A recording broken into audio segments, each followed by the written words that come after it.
12 dreams for the Red Queen under crown of stone. 8 voracious beasts born from 8 restless nights. 4 nails piercing the flesh of the sinner. 1 prayer for the summoned, called by this song. 'Tis perhaps the countdown to oblivion for the once proud city of London. 'Tis perchance her inhabitants' last dance alone to face death and pestilence. Confronted by the eerie and unknown, mortals became desperate for answers. A flock's flight makes for an omen, the falling of a star a dire presage. Turning to priests for interpretation when there was no reason to be found. When religion failed, men turned to science. I saw them build such vain cities, crafting machines made for endless war. New questions flourished as old answers withered. What is darkness but lurking sun? What is wall but enslaved stone? What is glass but tortured sand? What is song but a call to arms? What is hate but jilted love? What is life but death pending?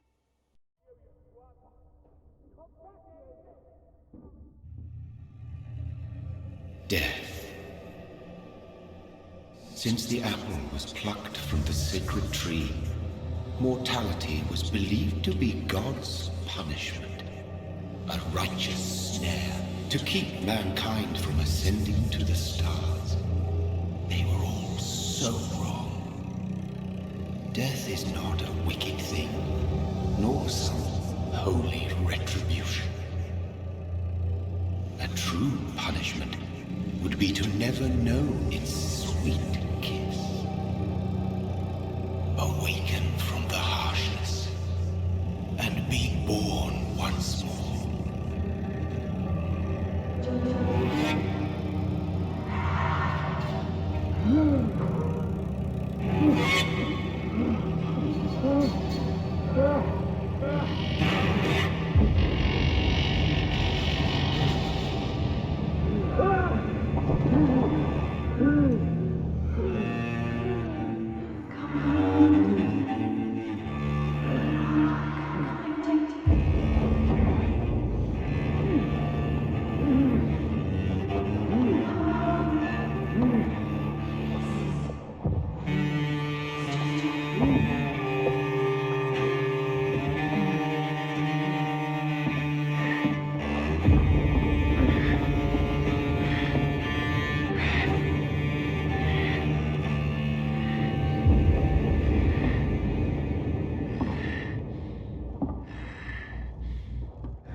So thirsty.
What have you done? Mary! Oh, no! Mary!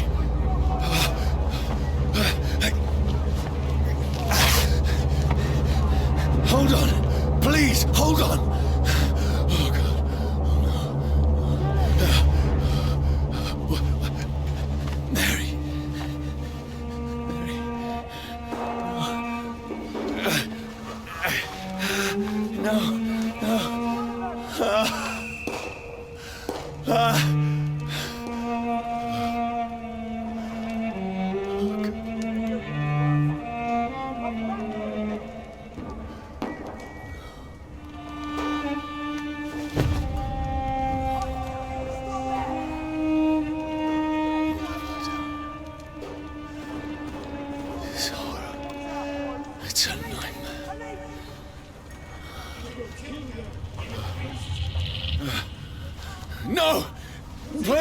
A moment, let me explain!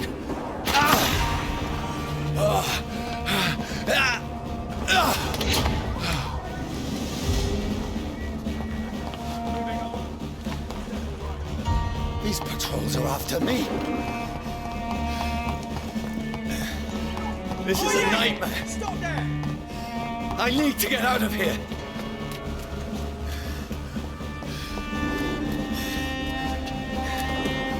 This can't be happening.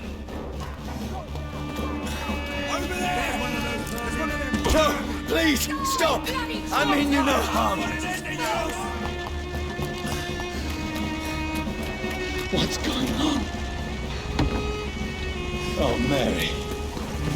What have I done? What's all this about? Has it fled? Shit, where'd it go? Now, I can defend myself. Kill that thing! Who are you? Stay back! Sorry, but you left me no choice.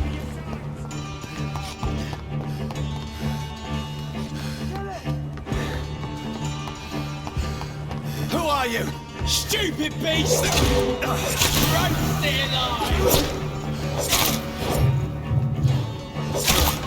Sorry.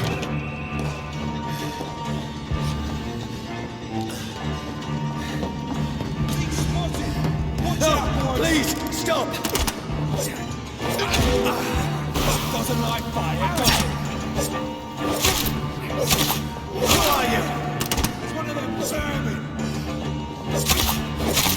What do you want?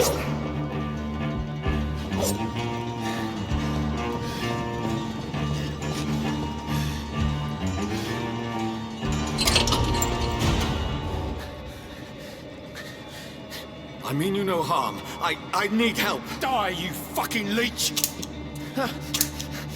Please, listen to me. I can't make any sense of this. Shut up, beast! Who are you? What is this all about? What in God's name? I'll do the rest of the job. Just leave me.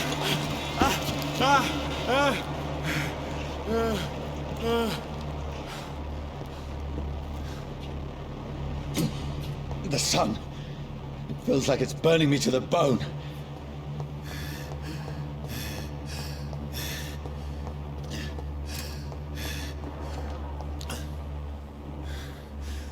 I need to find somewhere to hide. Let me go!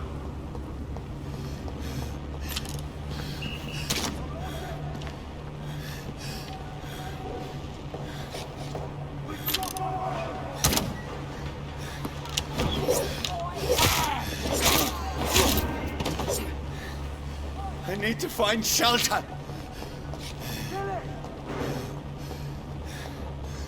It's locked, all right.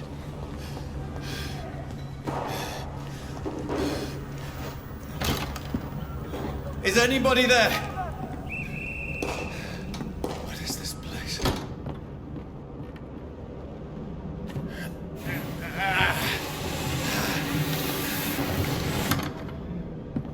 The place seems abandoned. I should be safe enough here.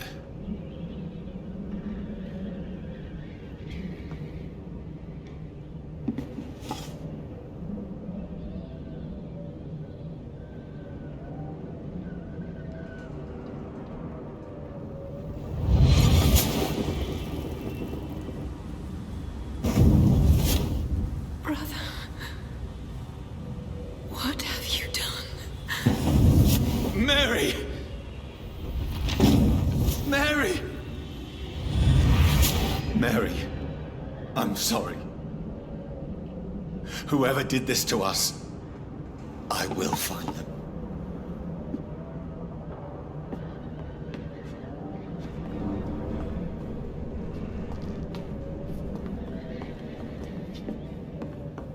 I can almost feel the sun's rays like a physical weight pressing against the wood.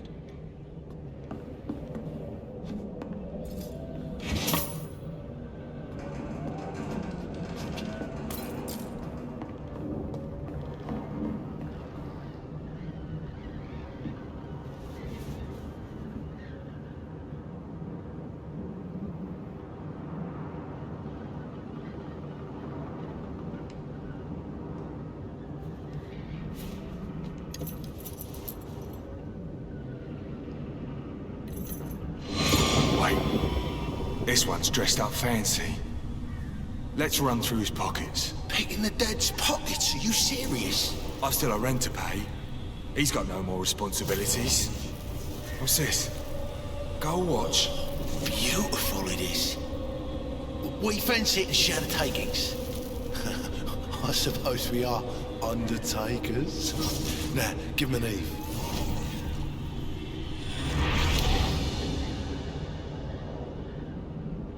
That's impossible.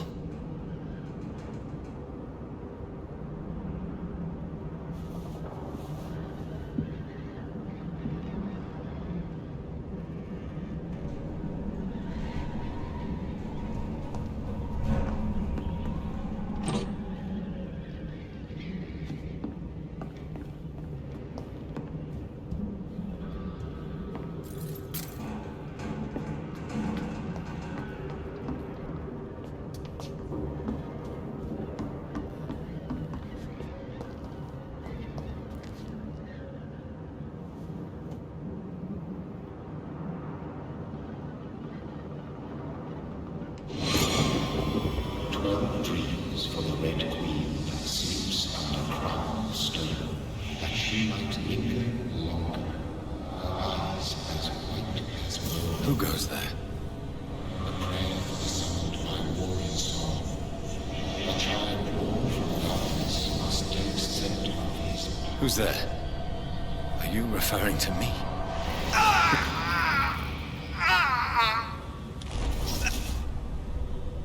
No! No! I still have so much to accomplish.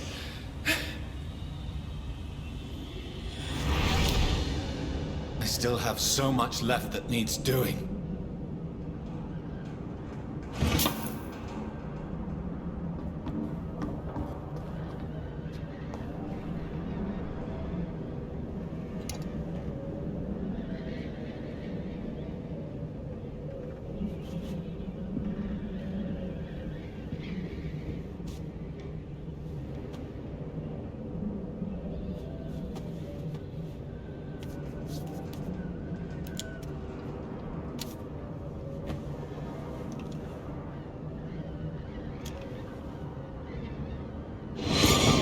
Johnny, this one's lost.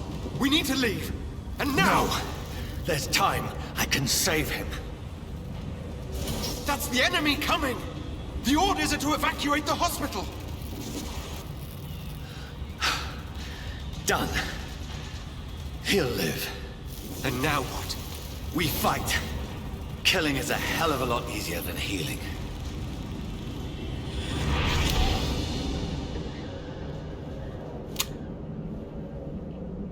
No, it never got easy.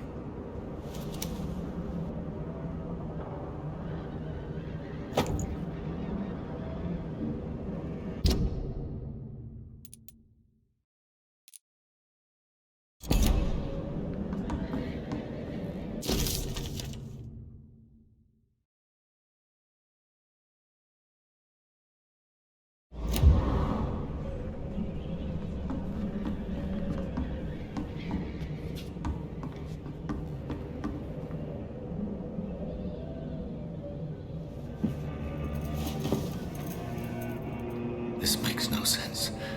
None of it. No sense at all.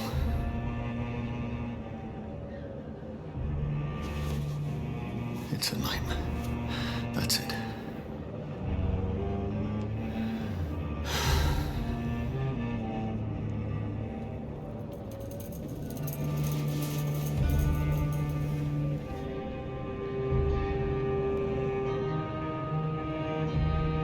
So be it.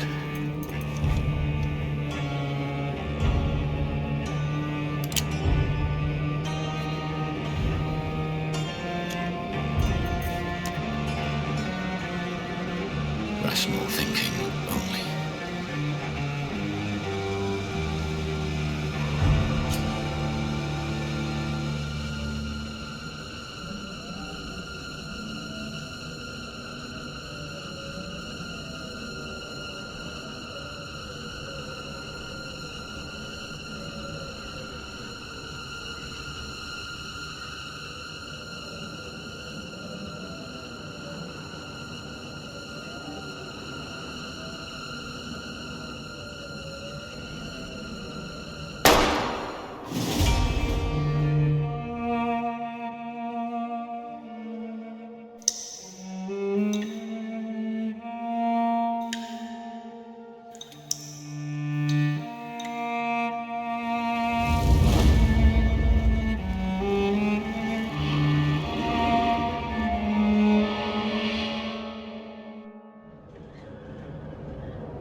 This is absolute madness.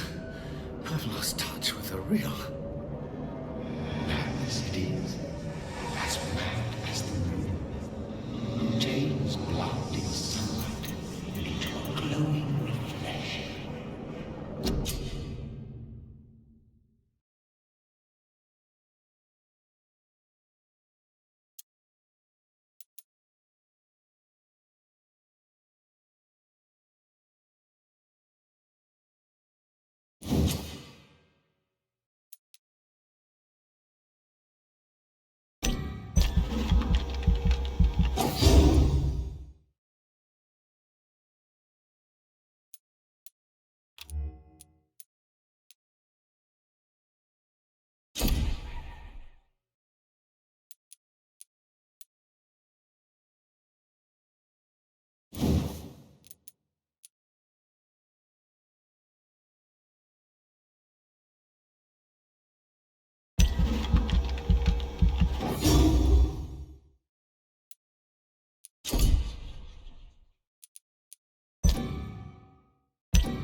Voice in my head.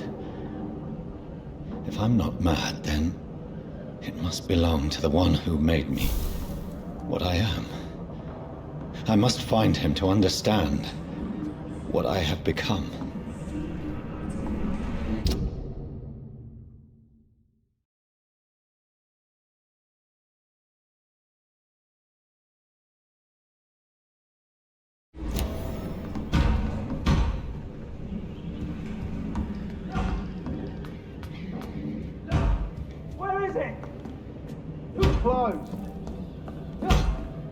These people want me dead.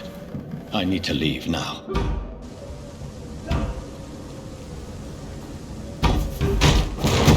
Here's the leech. Here!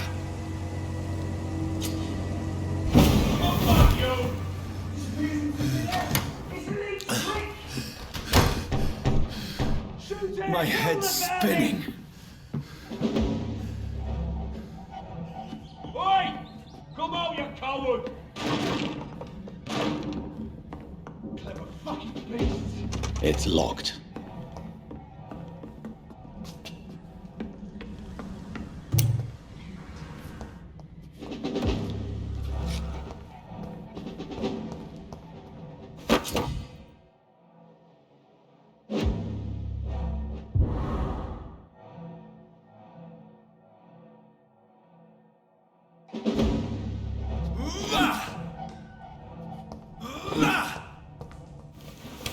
I'm still in Southwark.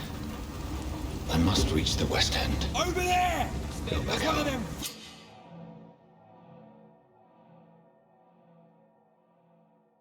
Die, vermin!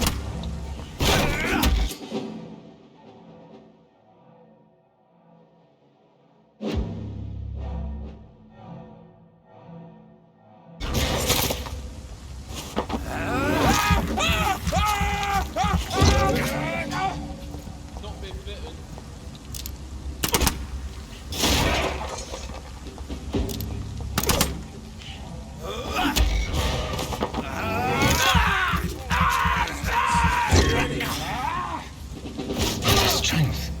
A strength I never knew I had. It's dead, all right.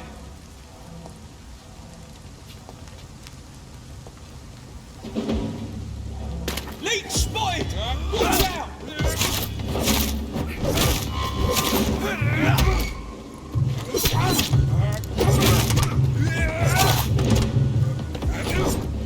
This shouldn't be possible.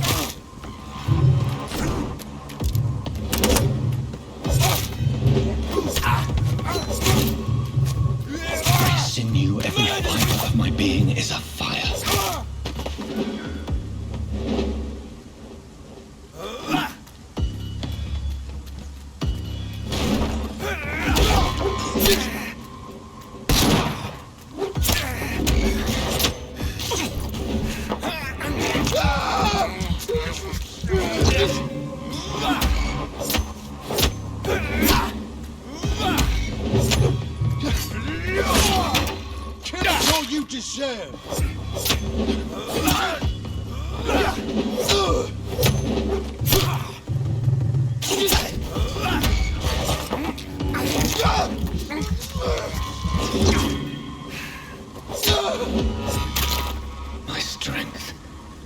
My reflexes. I'm not human anymore.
My poor sister.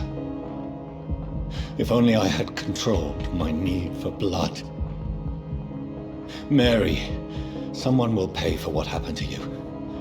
For what happened to us.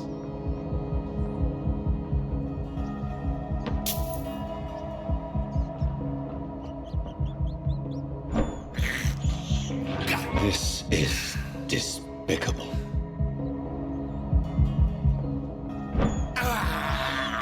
I have this thirst for blood.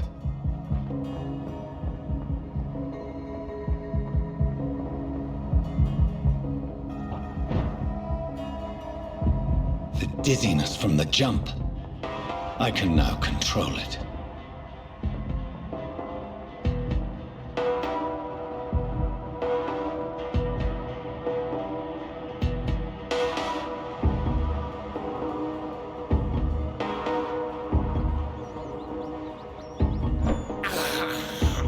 I can't believe I'm doing this.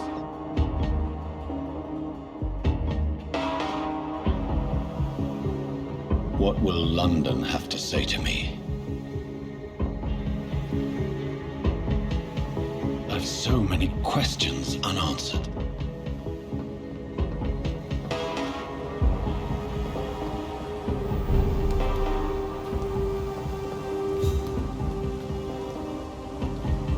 Another corpse. Have the very streets of London become a mausoleum?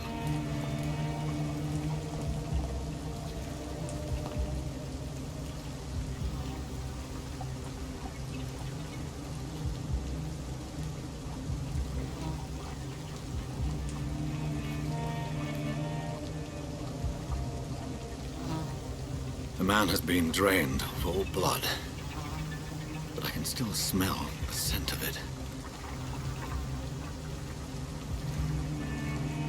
I follow the scent's trail. Perhaps it will lead me to my assailant.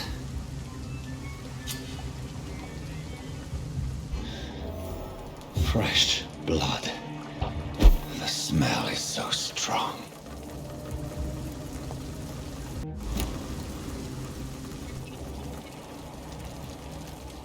Something dire must have come about.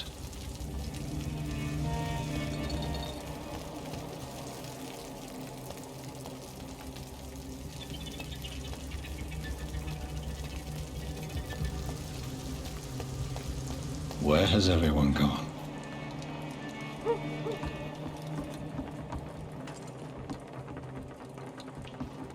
According to the blood patterns, that's where the victim was attacked.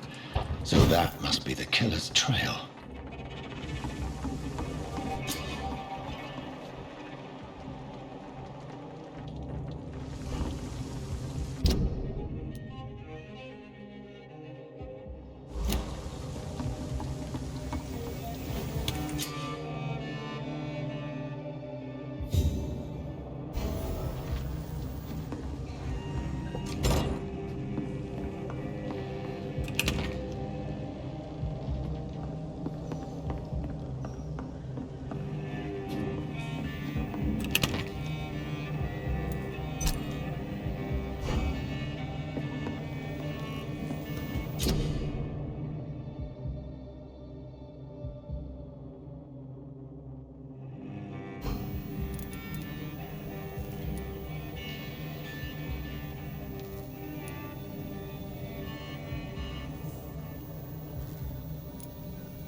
At last, a little life. The turquoise turtle. Good evening, sir. I wondered if I could ask for your help. Wow, you look like you need a drink. Yes. I apologize for my outfit. It's been a long night. Been there, seen that. Don't worry, things can only get worse.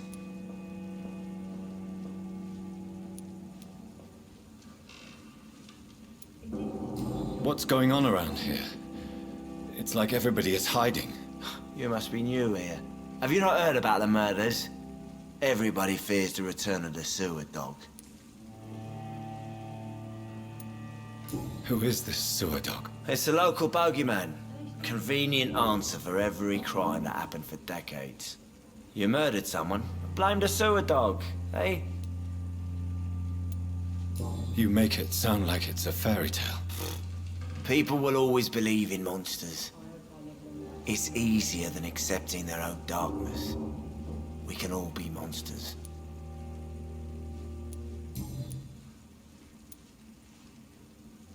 Has anybody entered the bar recently? Can't say. Sorry. I spent the night making love to that gorgeous bottle, see? This is important, sir. Are you sure no one has come in here in the last few hours? I don't know and I don't care. This is a free country. People still have the right to come and go, don't they? I'll leave you to your bottle then. I hope I live long enough to see them wet boot boys get what's coming to them. My God, sir. You look like Jonah's whale just spat you out of hell. Can I get you a drink? No, thank you. I'm not thirsty. Well, grab a chair and get some rest. This is going to be another long night. Why is it going to be a long night? You must be new around here. Don't you know about the murders? Tell me more about these murders. Every morning for the last few weeks, bodies have been found. And those poor sods didn't die of flu. Do the police have any leads on a suspect? Even before the outbreak, coppers never came round here. We're on our own. People die in these parts all the time, and no one cares. It's a good thing you cannot see me now, Mum. I'm looking for someone who might have passed through here recently.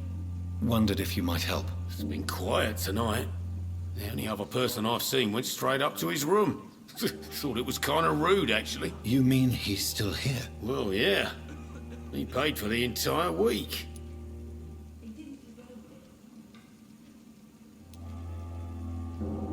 How long has he been here? He rented the room a few days ago and didn't say when he'd leave. Who is this man? What does he look like? Well, like a gentleman, I guess. Well-dressed, quite polite. A professor or something fancy like that. Always writing, reading notes. I need to meet this man. I have questions. Just climb the stairs and knock on the first door. I heard him open his window, so I guess he's still awake. And, Yes? no funny business. You hear me? This is a respectable establishment.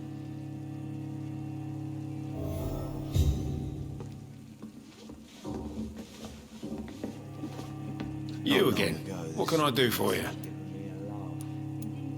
Where am I? Where is this place? You're at my bar, sir, the Turquoise Turtle. The last ray of light in this dangerous part of town. Aren't you scared? Scared of what? All the bad shit happens out on the foggy streets. And I never go outside. So you're open all night? Yep. Figured people might need a place to rest in these dark times. Thank you. Goodbye. Jack. He didn't deserve this.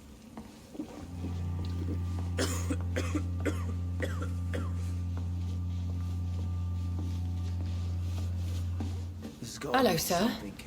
Are you all right? Is there any way I can help you? I don't know. Maybe you could just talk to me. Maybe you prefer to speak with Tom, then. He's more agreeable talking to strangers.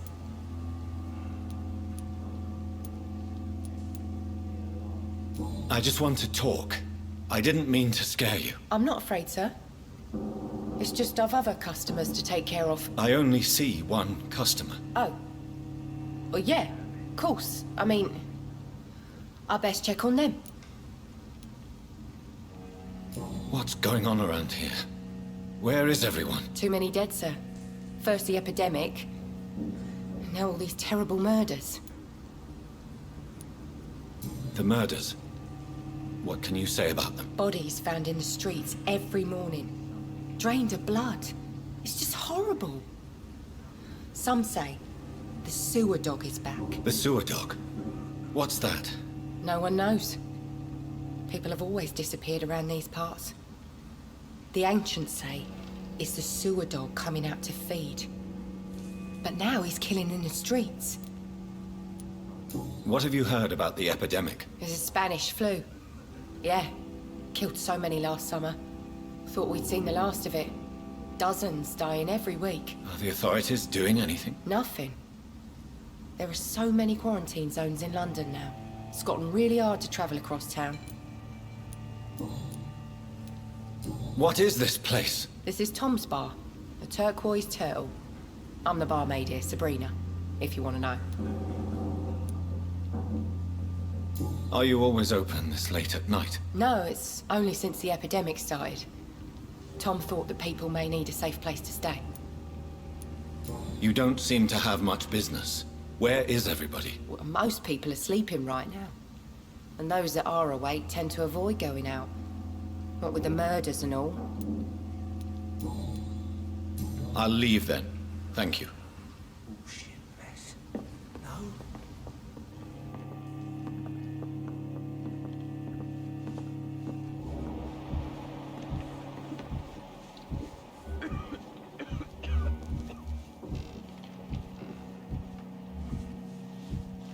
Poor Jack.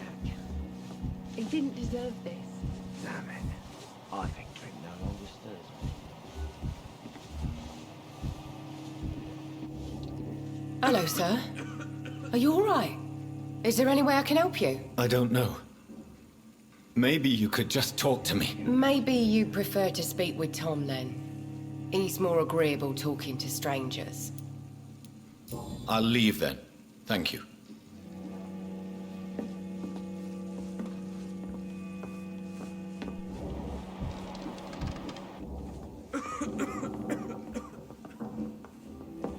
Not long ago, this sort of mess would have given me a laugh. This is no place for you. Prewen has several patrols roaming the area. They do not pursue me. But they're looking for vampires, and they're most efficient. They'll not relent until the killer has been identified. I have a common objective, but I require... Shh. I think someone is eavesdropping.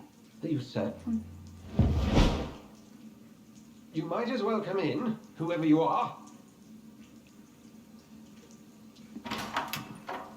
Slowly, vampire. Who are you? I mean you no harm. Saith the vampire. Present yourself.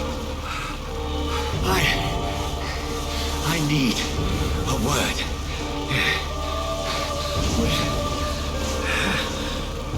Anyone?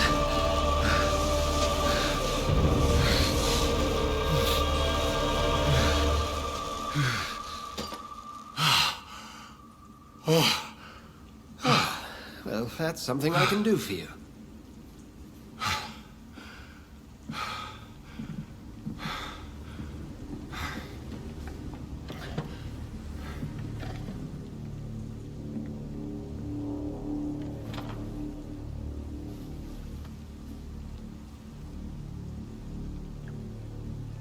And who might you be?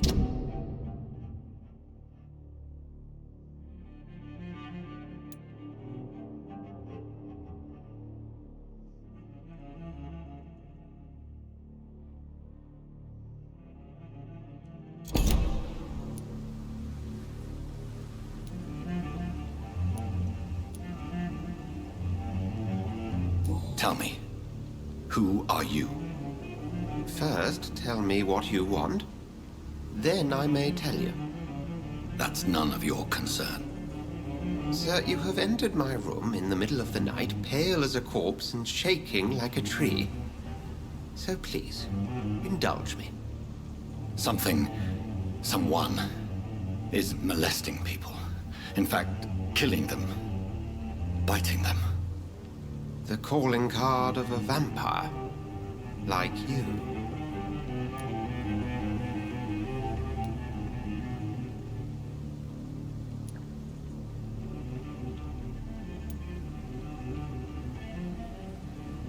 You seem the expert. How would that be? I have my secrets, as you have yours. Then if you are not a vampire, who or what are you? Dr. Edgar Swansea of the Brotherhood of St. Paul. I'm performing an independent investigation here in an attempt to understand precisely what is going on.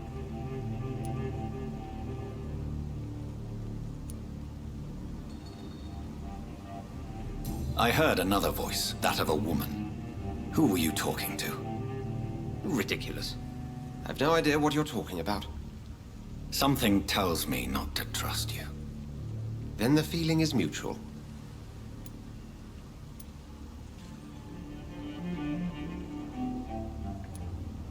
And what exactly is this Brotherhood? Sir, if the name is not familiar to you, then we shall discuss it another time. What have you uncovered concerning the murders? It started a few nights ago. Rumors of violent murders. The docks have always been, shall we say, somewhat unsavory. But this is different. How different? A vampire is at work here. Famished. Reckless. It must be brought to ground, and quickly. Then help me find the culprit. I may. If you'll first tell me why you opened this door. I followed a trail.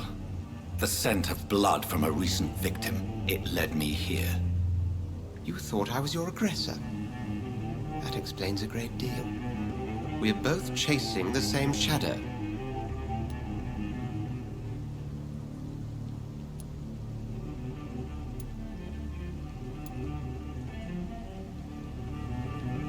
Perhaps. This is all new to me. I'm not even certain what I'm looking for. You should let me handle this affair. You've no idea what you're up against. No. I will find the monster. He is mine. How will you do any better than I? But then let me ask you this. What are your intentions if you find the killer? I will at last have the answers to my questions. Then I can only wish you good hunting. And pray we shall meet again.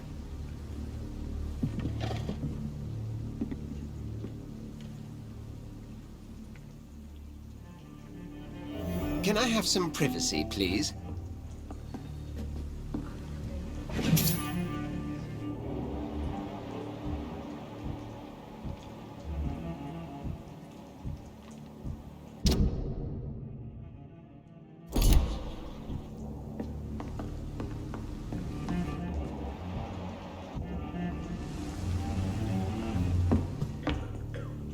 If Swansea is not my attacker, it means somebody else came here tonight. Someone must know something.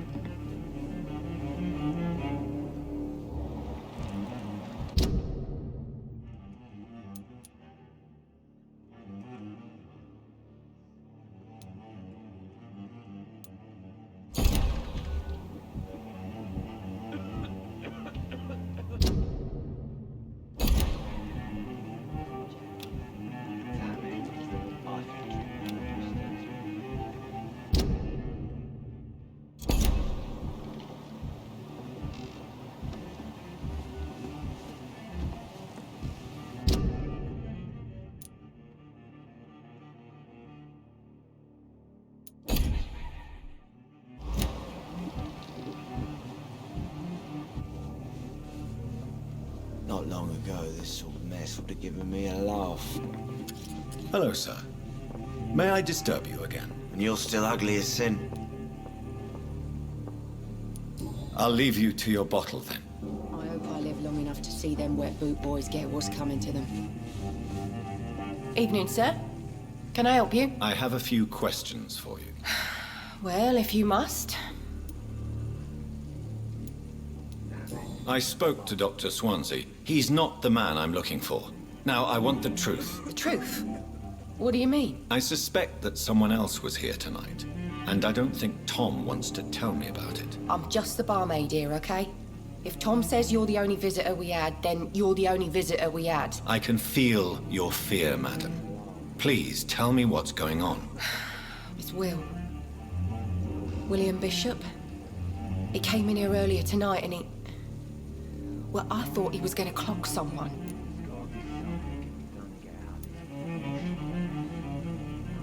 Why are you so afraid? I mean, his skin. His hands. I scrubbed every glass and every chair that he touched.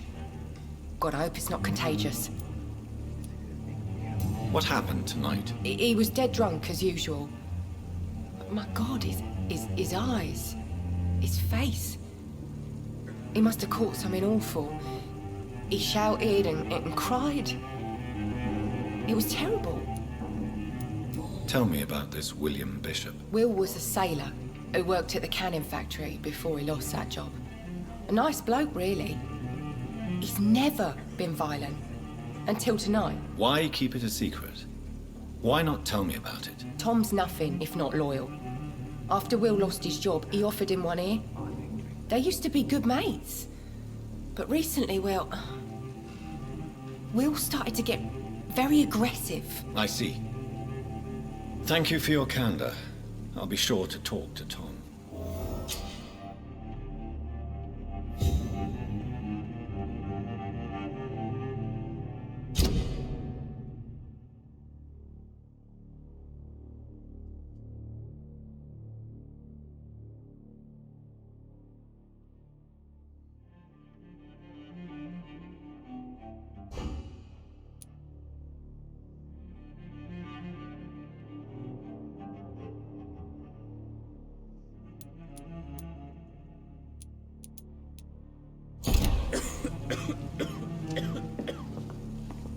Not long ago, this sort of mess would have given me a laugh. Welcome back. Did you find what you were after? I can't say I have. Are you sure no one else came into your bar before I arrived? Hey, I told you, you were the only other stranger I've had.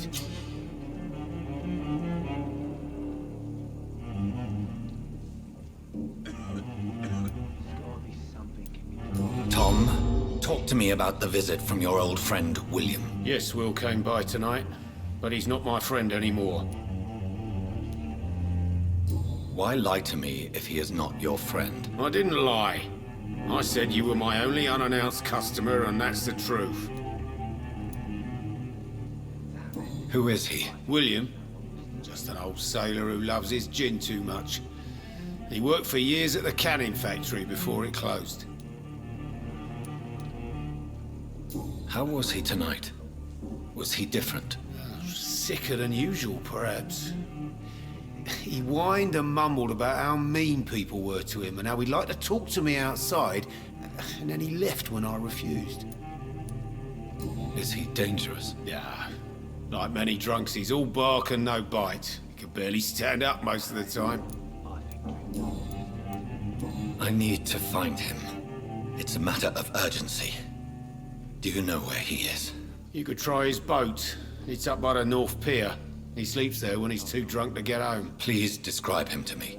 What'd you expect? He's a tall, sick bastard with a bad rash and torn old clothes. William used to be strong. Now he's a mess. Thank you, Tom. If you see him, tell him I don't want him back here unless he cleans up his act, okay? Maybe something can be done to get out of this bullshit mess. No?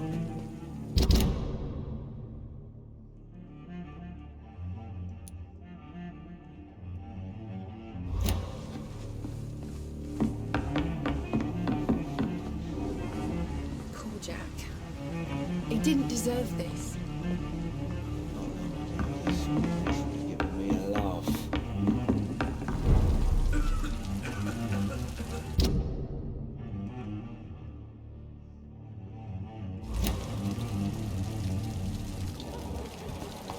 I will get to the bottom of this intrigue.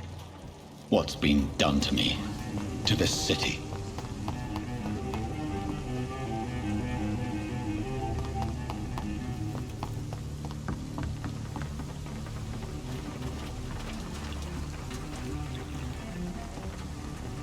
The body is still warm. This man has just been drained of blood.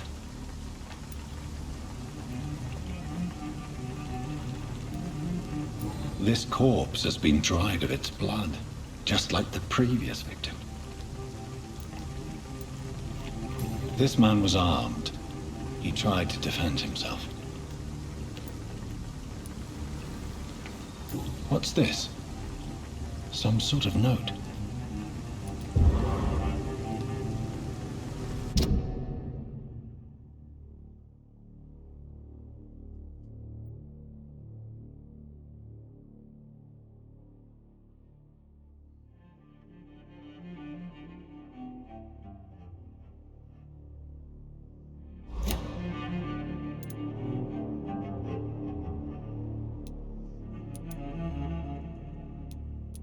These men, they're a company of professional vampire hunters.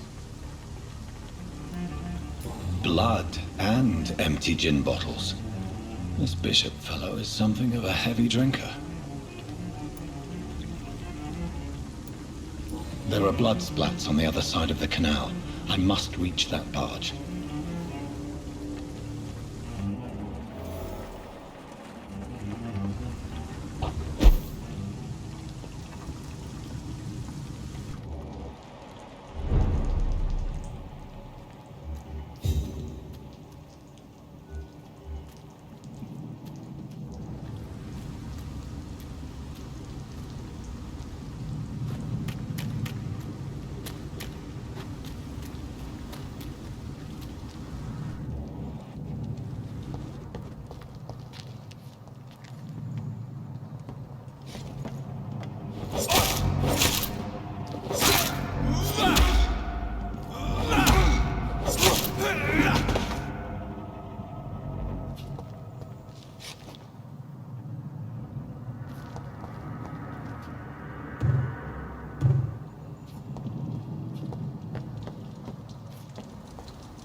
There's nothing here.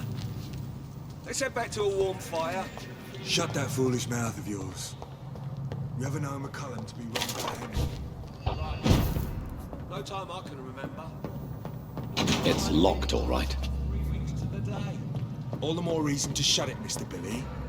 If the man says a bloodsucker's dug in here, you've but one It's job. not a place for you, sir. And find it fast. It's fair enough, Tom.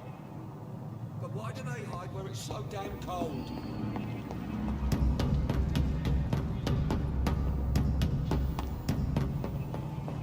Over there! There's one of them.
Stupid fucking bitch!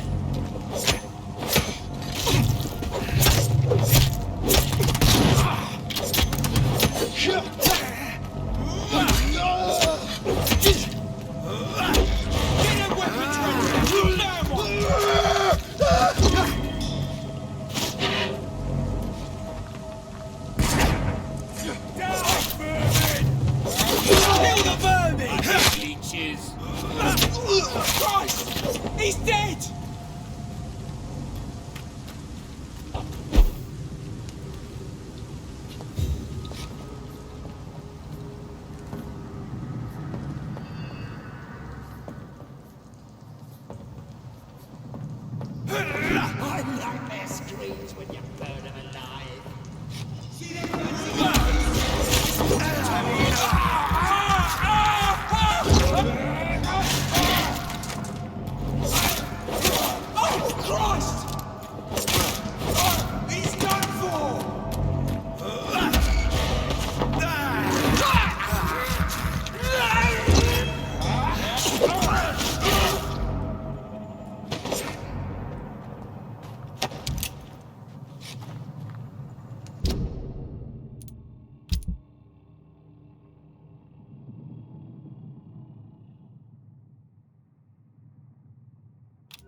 Sir, step away!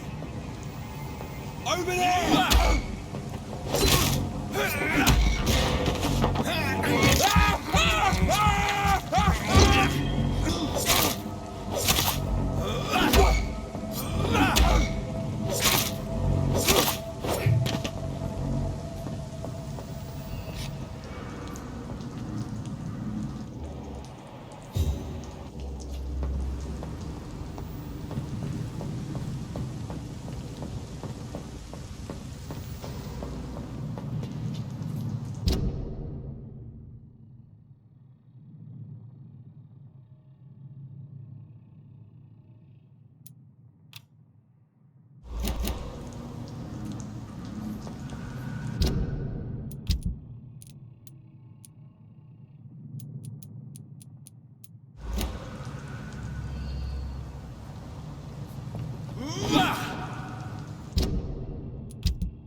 Fresh blood.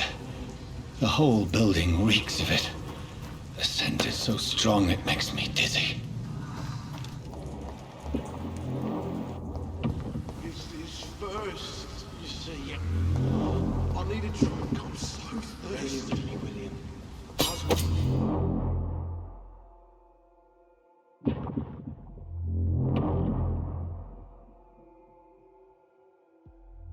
We shall overcome this. We've done it before. This place reeks of bloodshed. Oh dear God, not again. This creature is bedeviled. I must put it down.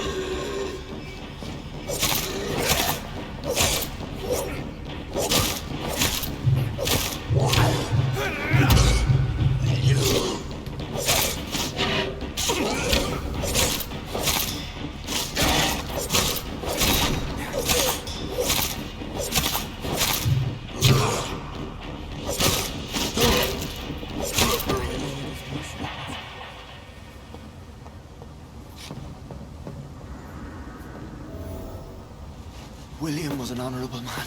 I could have saved him. Mr. Hampton, are you in there? I knew him well, another lost soul, a kindred spirit. Sir, listen to the sound of my voice. I'm a doctor. You're suffering from shock. I must return to my flock. They'll stray without me.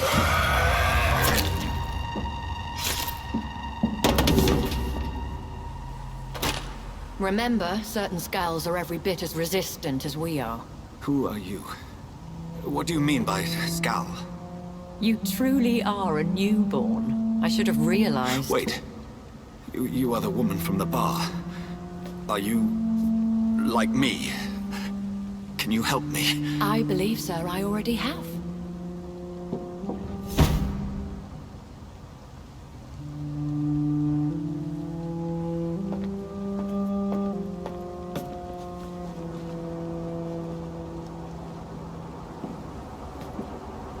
By George and the Saints, you've solved the mystery of these terrible murders.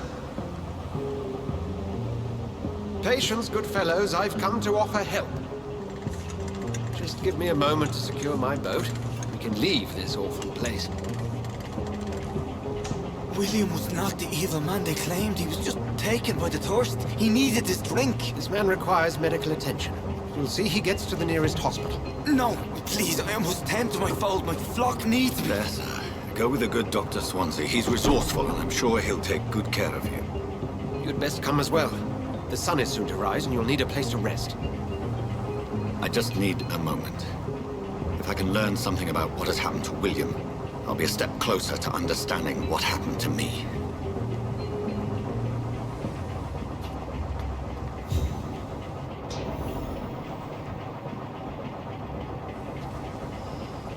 This poor creature can't be my maker. Could it be some subspecies of vampire?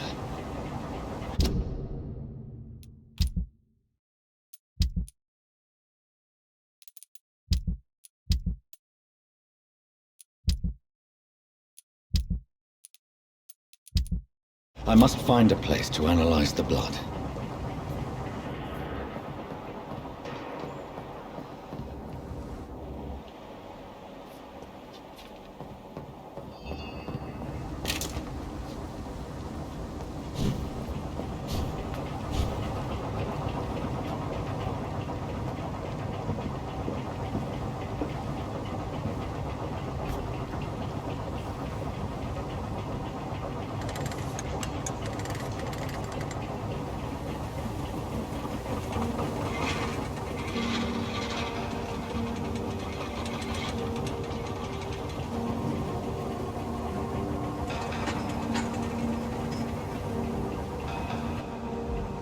Where are we headed? We're on our way to the Pembroke Hospital. It's just across the canal. They'll have a bed for poor Mr. Hampton. William was... what manner of creature was he? Predator, prey, villain, and victim. Who can say? The important thing is that he's been stopped. Duly noted. And the woman? What... who is she? What woman? Oh, don't play me for a fool. You used me to locate that skull. You must know who she is. I thought you a gentleman. You shouldn't talk about a lady behind her back, but I will tell you she values her privacy. Were London as peaceful as she appears from the middle of the canal? If only that were the reality of the situation. To be honest, I've always tried to avoid this part of town. Pembroke Hospital is the last bastion between the rest of London and the epidemic. The flu has decimated the East End and the war still rages. Welcome to the front lines of a plague. This is where you work, Dr. Swansea? I am the administrator of Pembroke Hospital. I thought you were here in service of your mysterious order, the Brotherhood of... Of St. Paul's Stole, yes. But first and foremost, I'm a man of science. A physician, like yourself, Dr. Reed. How do you know who I am? No need for modesty. You are Dr. Jonathan Reed, a surgeon of some caliber and renown, if I'm not mistaken. You are correct, sir. I knew it. I had my suspicions. But when you took the blood sample from the corpse of poor William, I was certain. Dr. Reed. Marvelous. Have we met? I attended 3 of your seminars before the war. I have the utmost admiration for your research. And what a turn of fate. England's most esteemed blood specialist returns to London a vampire. That word, again. From a so-called man of science. I understand. Traditionally, the role of science is to refute myth, but when myth walks among us, the Brotherhood of St. Paul has dedicated its purpose to their study. There's so much for you to learn. Of that, you are right. Well, then let me be blunt. Join my staff at Pembroke Hospital. As a physician. I suspect you'll not find a better post of employment to contemplate your predicament. This is sudden. I was returning home to see my sickly mother. But alas, that was before contracting this... affliction. Dr. Reed, take a moment to consider. The post would be for the night shift, providing a good explanation for your absence during daylight hours. You'll be adequately reimbursed, and have a place to hide. I even had the forethought to bring some clean clothes. So, what do you say? It seems I have little choice, but yours is a generous offer, so I thank you. Brilliant! Oh, Jonathan, this is one for the book, and the beginning of a beautiful friendship.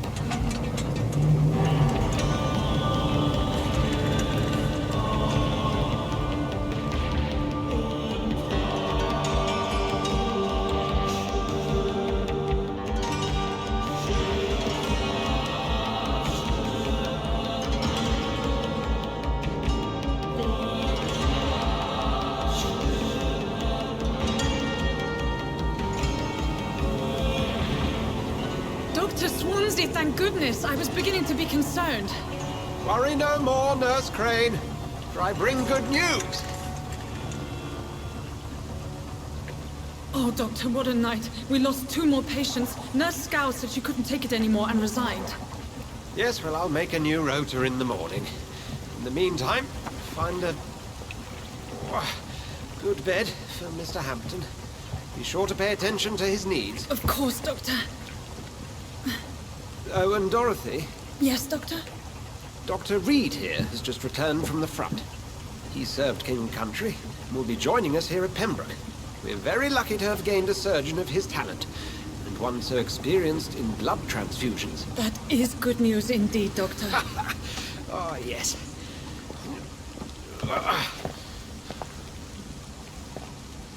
Here at Pembroke, it's not what we have, but what we haven't. It's only thanks to Nurse Crane and the staff that our ship doesn't sink. If you have any questions, just ask her. Duly noted. Thank you. Your assistance is required, Dr. Swansea, immediately. Welcome aboard, Jonathan. We'll catch up after my rounds. Coming, Nurse Crane.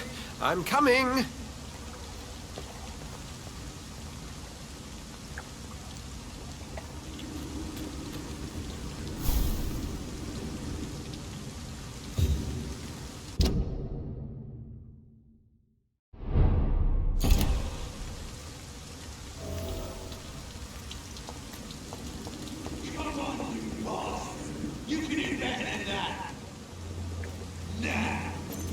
It's my turn!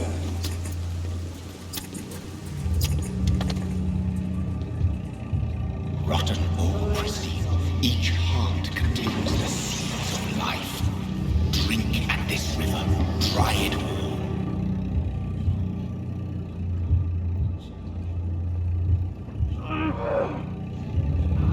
Bastard gave me a good coat. Oh, come on, you bastard! I won't bite. Sir, please. You've lost too much blood. Calm yourself. You think I didn't notice? Stop your staring and get me to an hospital, you arse!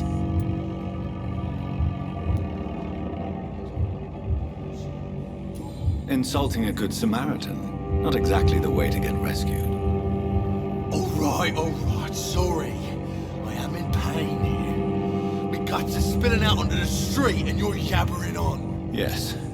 That's a very nasty wound you've got there. Take my word, I am a doctor. Dr. Jonathan Reed. Name's Clay Cox. I'd appreciate you helping me to a better place, Doc. Follow me, Mr. Cox. Let me assist you to that better place.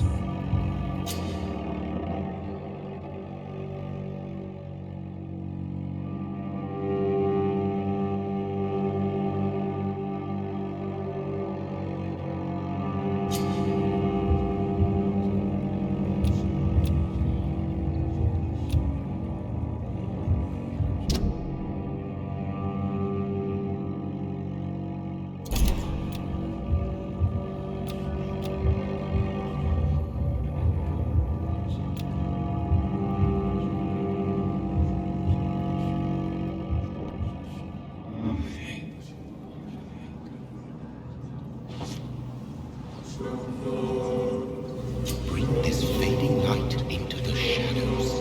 Dance with him the dance of life and death.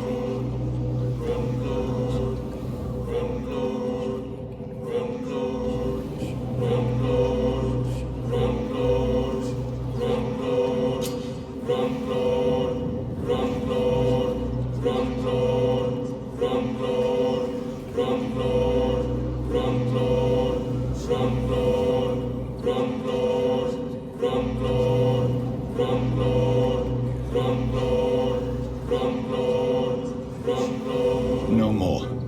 Not tonight. Not like this. I will not take another life.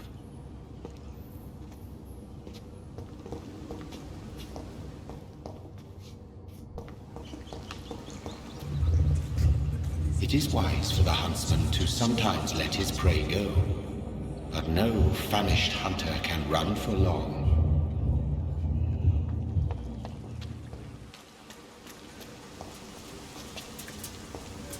I cannot enter.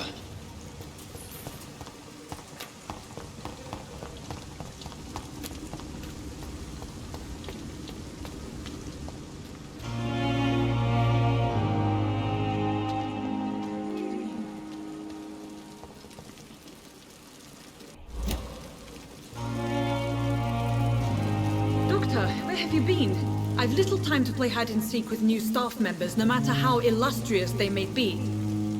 I found a wounded man by the docks. He answers to the name of Clay Cox. He requires urgent medical attention. Already making the rounds? That's the Pembroke spirit. I'll ask our porter, Milton, to bring him back immediately. Thank you, nurse. What can I do for you? Dr. Swansea insisted we provide you a quiet office. You'll find it on the second floor with your name on the door. Thank you. Nurse Crane, isn't it? Yes, Dorothy Crane. Welcome to Pembroke Hospital, Dr. Reed. Your office has been prepared. Thank you, Nurse Crane.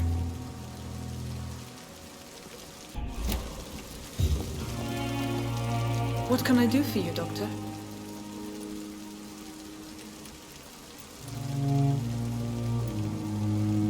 And Mr. Hampton, the patient we brought in. How does he fare?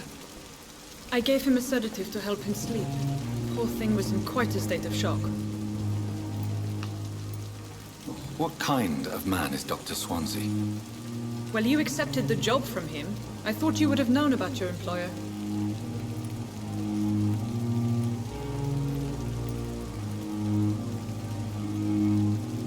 It's right to assume Dr. Swansea knows far more about me than I do about him. You'll get to know him soon enough, and better than me. The Administrator has better things to do than mix with us. Apologies, I've only just met him the once. This is sudden. I've only just returned to England. Dr. Swansea is a brilliant surgeon and the most compassionate physician.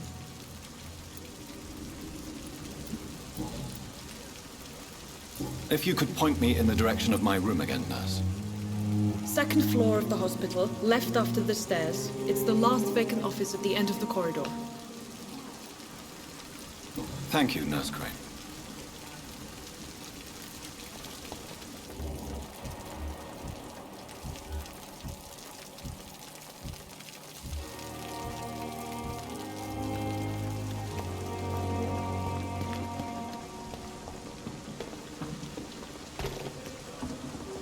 Dr. Swansea is right. This place seems perfect to conduct my research.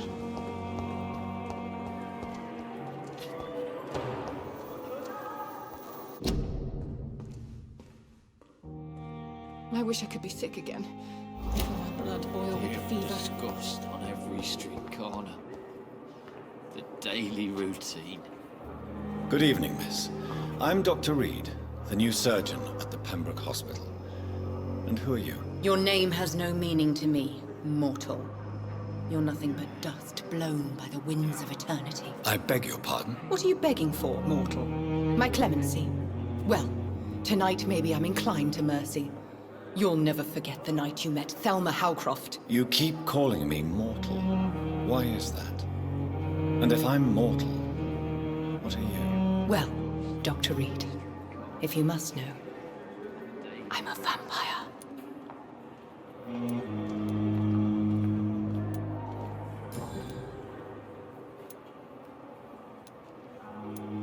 I'm assuming you must be a patient here. Am I right, Miss Howcroft? It's only a cover. To hide from my enemies. I can leave whenever I want. As a woman, a spirit, fog, or bat. Who are these enemies you mentioned? Can you describe them? I cannot say for sure.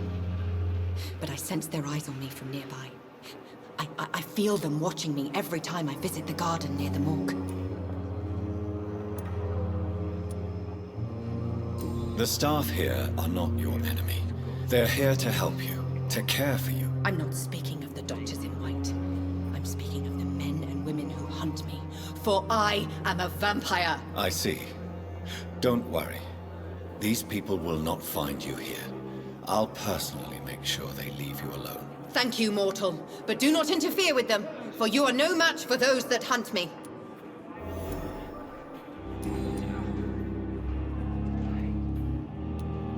And why do you believe you're a vampire? I don't need to believe anything. It is what I am. It is what I feel within this hollow shell of flesh.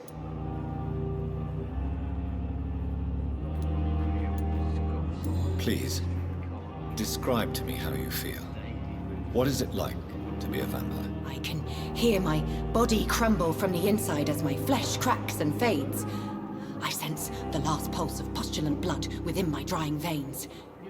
I need new blood. I see. Have you ever heard of Cotard syndrome, Miss Howcroft? Never. It's a mental illness discovered by a French neurologist named Jules Cotard. The affected patients are delusional. They believe that they are putrefying, that they are dead, a ghost or a ghoul.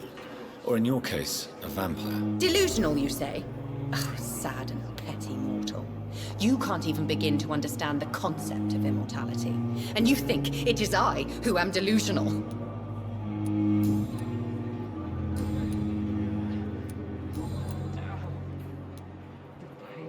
Who are you really, Miss Howcroft? I mean, apart from being a vampire. Is that not enough for you, puny mortal? What do you require? Proof of my powers? I'm curious to know who you were before becoming a vampire. It was such a long time ago, I don't remember. Centuries of unholy life can have strange effects on one's minds, you see?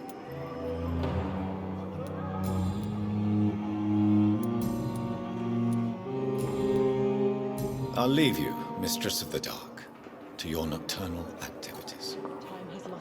worked on me. But the suffering continues. Godwicks came here in the first Yeah. place. Damn. The pain. It's here again.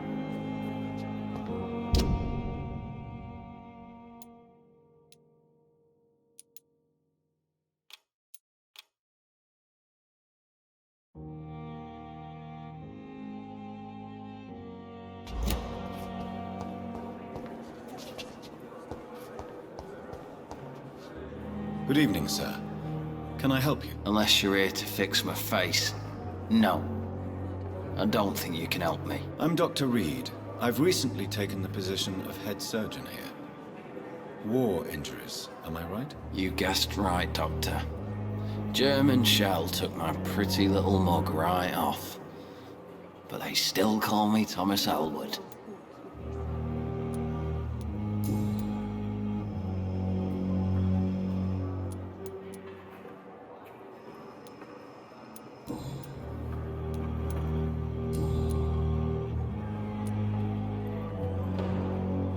Where were you stationed, sir? Did you serve for long? I really don't want to talk about all this shit. No offense. I was pushing too much. I served in France myself. I just wanted to know what happened to you. You were an officer, weren't you? Then I doubt we fought the same war, sir. No offense.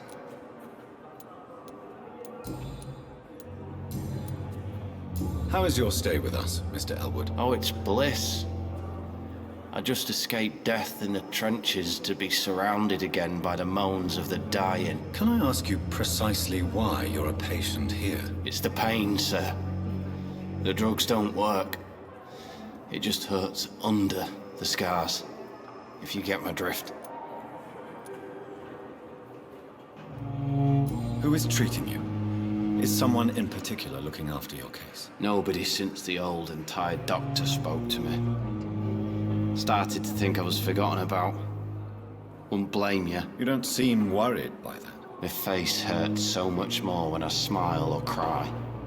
I've learned it's easier not to speak. But be assured I'm smiling inside.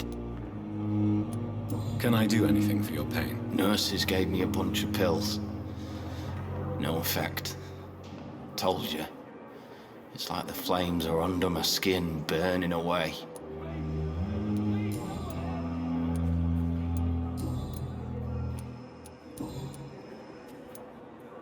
How close are you to Miss Horcroft? Are you aware that she thinks she is a vampire? To wait for her next nibble is the best reason to stay here. Every time she approaches my bed, she treats me like something tasty. A normal person. Aren't you afraid? She may hurt you if the game goes too far. She's quite harmless, I can assure you. Her head's broken inside is all. While I'm busted on the outside. But she's still beautiful. Living proof that there's hope for me. But the suffering continues.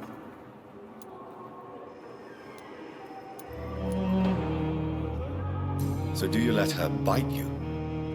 You know that's not sanitary. And why not? She's only supping a few drops of me blood. And the pain, it's real for once. She could decide to bite less willing patients. Then it's another good reason for me to stay here, Doctor. You do realize she's mentally disturbed. It's called the Cotard syndrome. She truly believes she's a vampire. In her madness, she never refers to my scars. And frankly, if I could, I'd join her world. It seems much more fun than the real one.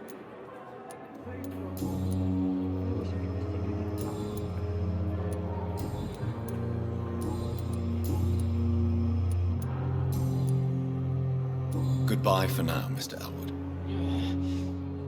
Damn. The pain. It's here again. Good evening, Mr. Hampton. How do you feel? Dr. Reed, is it?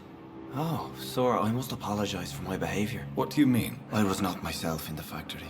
Fear and exhaustion made me say awful things to you, I'm afraid. You remained perfectly nice and polite. A little delirious, perhaps. But who wouldn't be after enduring an abduction? Thank you, Doctor. That's a relief. Now all I need to do is rest and return to my flock.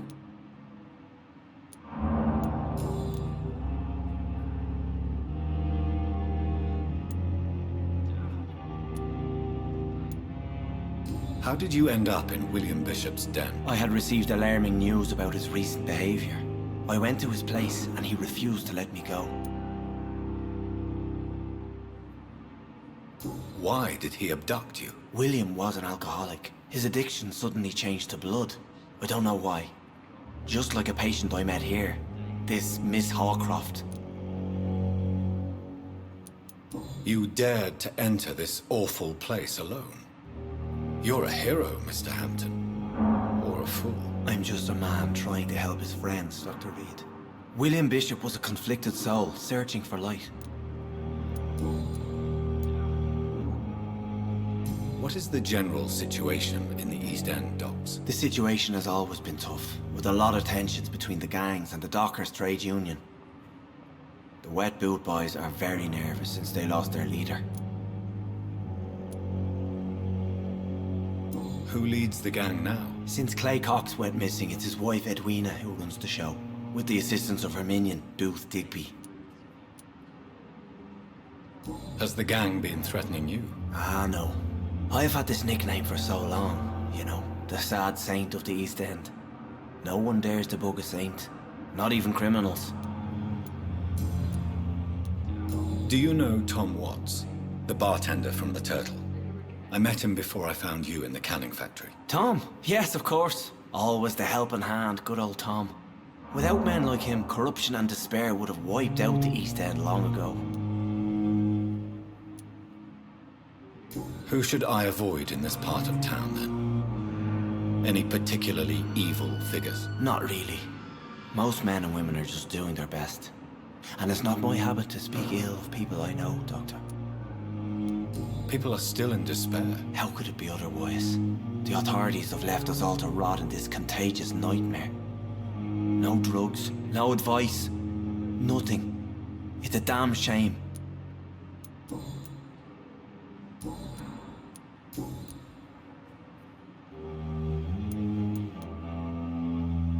What do you do for a living, Mr. Hampton? I can't help but notice the cross around your neck. I manage a night asylum for the poor and homeless of the docks. And I try to guide the lost and hesitant on the right path to our Lord.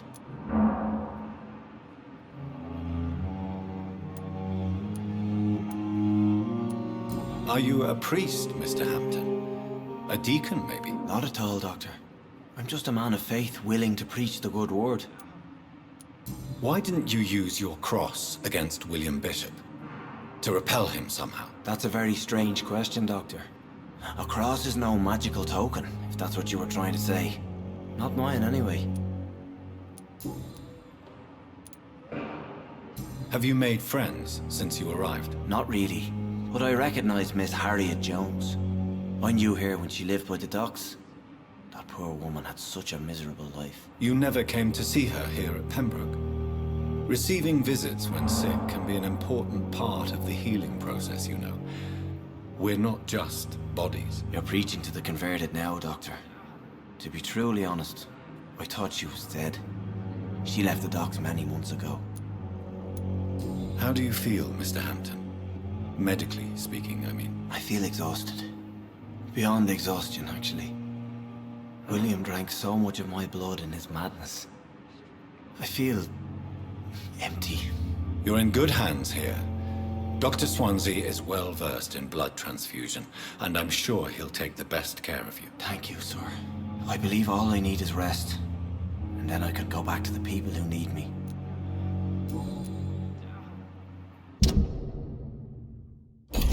Goodbye, Mr. Hampton. We'll talk again later. I wonder what your last thoughts would be, sir.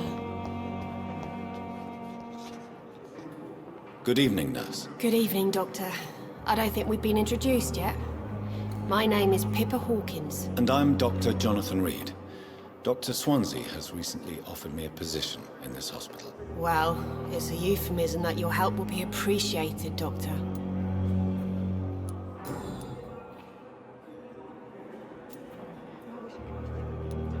How would you describe the situation at the Pembroke Hospital? It's serious.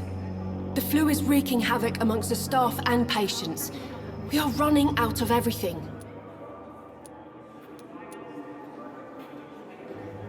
You must get a hold of yourself, nurse. Sorry, I'm exhausted. No one has any idea when this epidemic will be over. Nurse Hawkins, the Spanish flu won't last forever.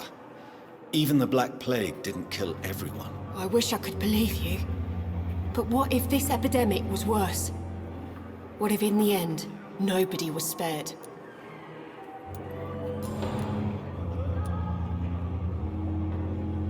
How long have you been a nurse? Well, long enough to see that the epidemic is winning.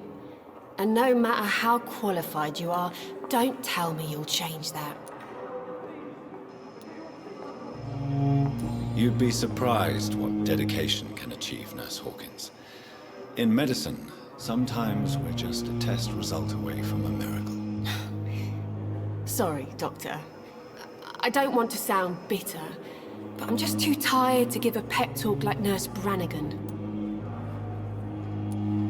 How is the Pembroke staff coping with the epidemic? Well, not well. Milton, the ambulance driver, is even more grumpy than usual, especially concerning doctors. Why is Milton grumpy on a daily basis? Is it just an act? Milton's not the kind of man who's bothered about a bad reputation, whether he deserved it or not. Why does Milton dislike doctors? I don't know. Just ask him. But be warned, Milton is not the chatty type.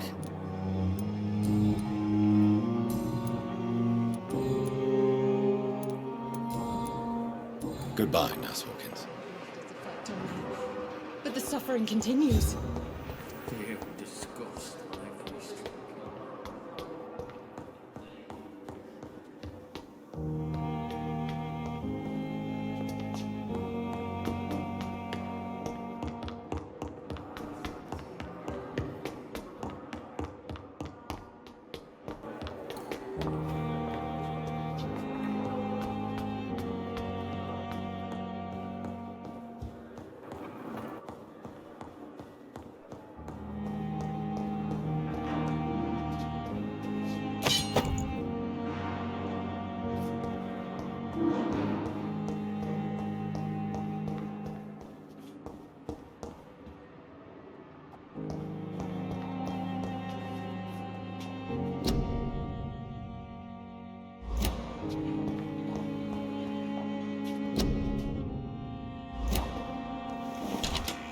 This must be the place.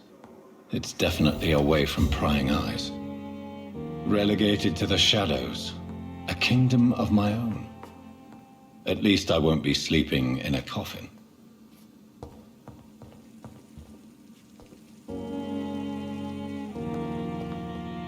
The flower's dying. It needs water.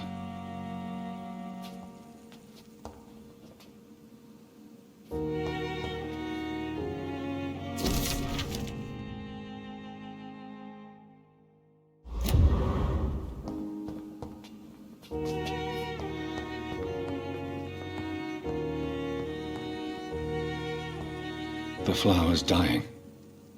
It needs water.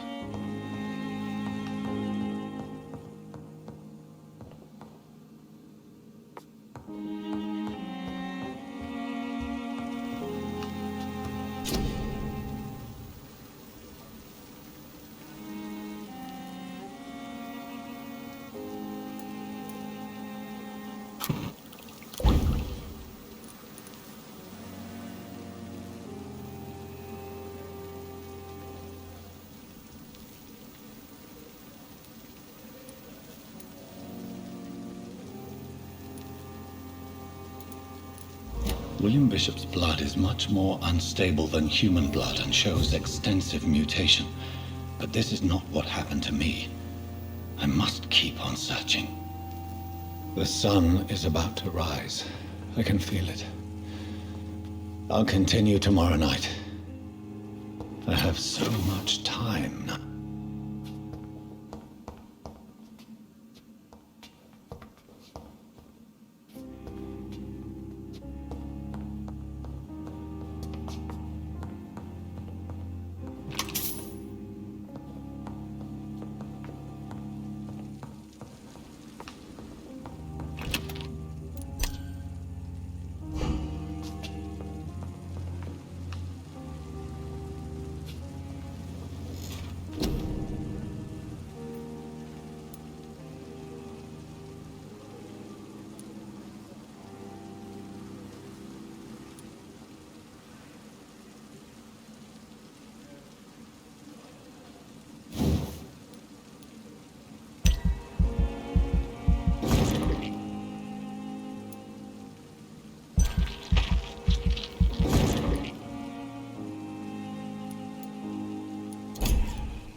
If I'm to stay here until my research is complete, I'd better learn to hide my true nature from the mortals. But what about my thirst for blood?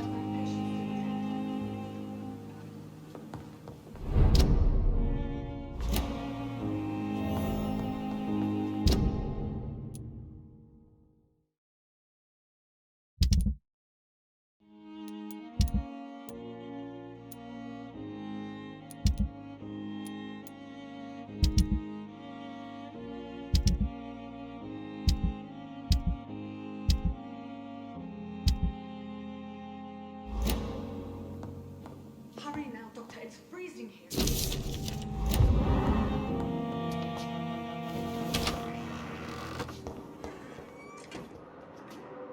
Yes, Nurse Crane? How can I help you? I'm so sorry. I know Dr. Swansea wanted you to rest, but we have somewhat of a crisis. A crisis, you say? Our supply of antiseptics is nearly depleted. I was hoping there was another box up here, but...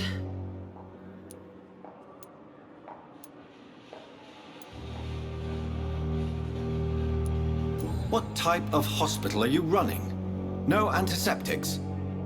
You have been away too long, Doctor. With the war and now this epidemic, supplies have been running scarce for months now. I may have a solution. In France, during the war, drugs shortage was a daily problem, and we had to use our wits to overcome the shortages.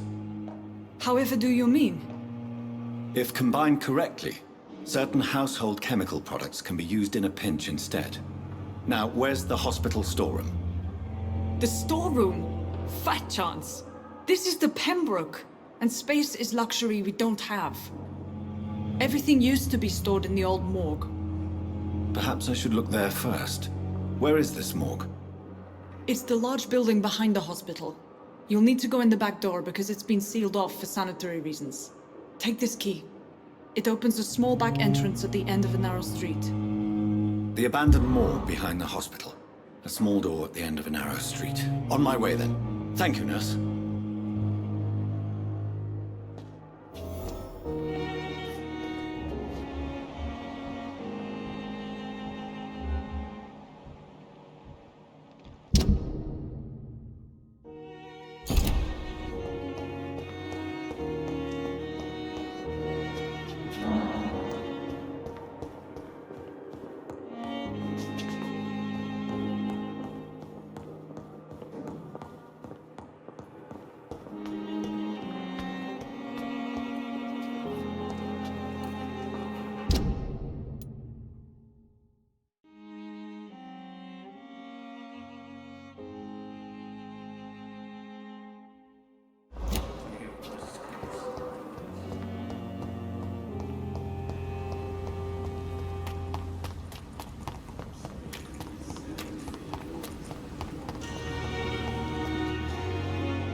He's too strong now!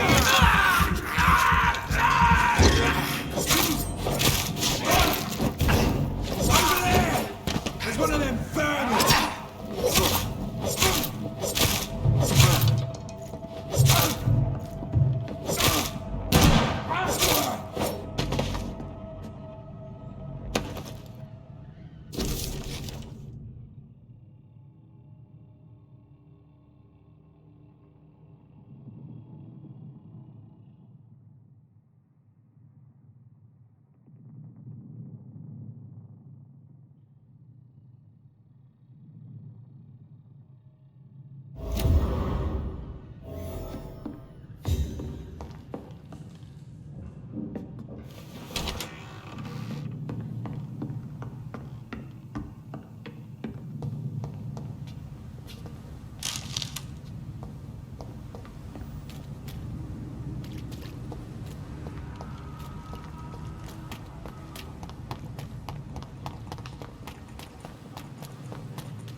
Turn around, sir. Don't come closer!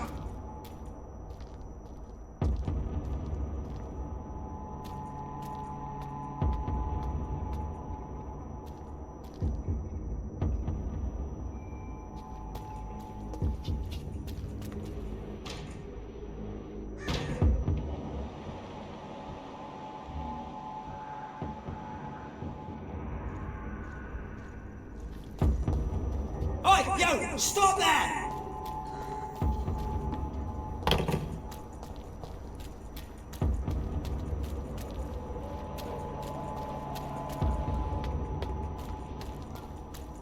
This is no place for a gentleman!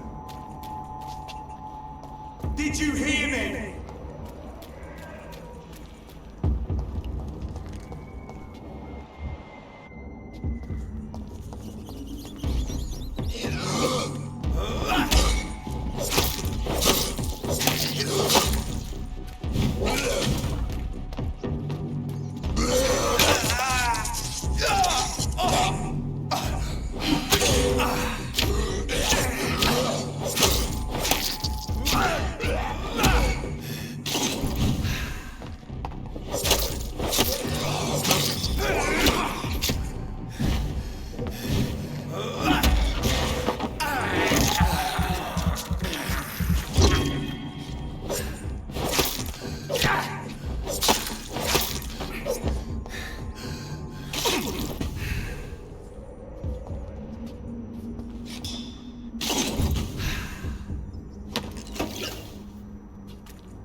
There's more and more of these bloody leeches every night. Aye, but the guards recruit more and more every year. When did you join the guard?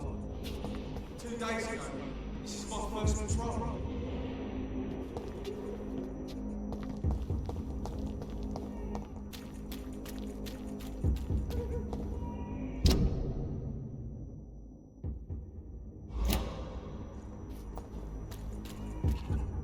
It's locked all right.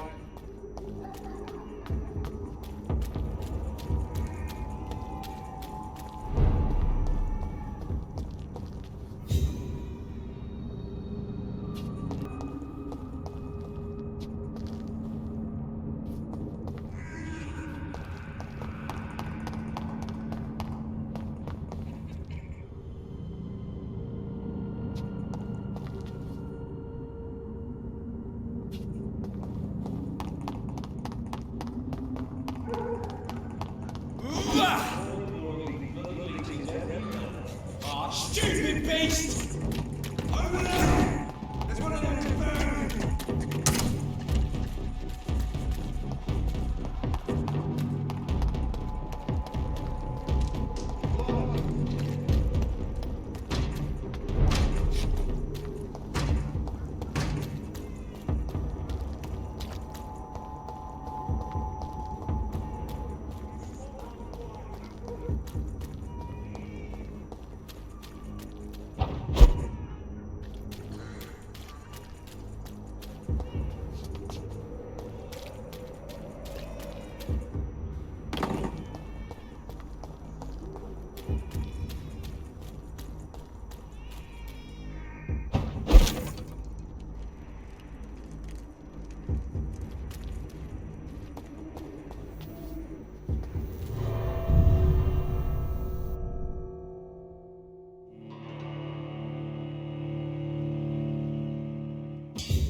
It's locked, all right.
happened?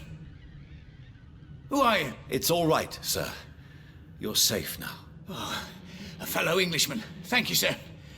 For a moment, I thought those bloody heathens had killed me. What are you doing here? This place is not safe. Yeah, it's a cesspool, but it's mine. I came to collect some overdue rent, but those who still live here have gone completely bonkers. You're very lucky to be alive. Yeah, filthy immigrants. Fucking savages, every one of them. And now with this bloody fever, they're just animals. You can find safety of sorts in Whitechapel. If you're quick and cautious, you'll be able to avoid the savages.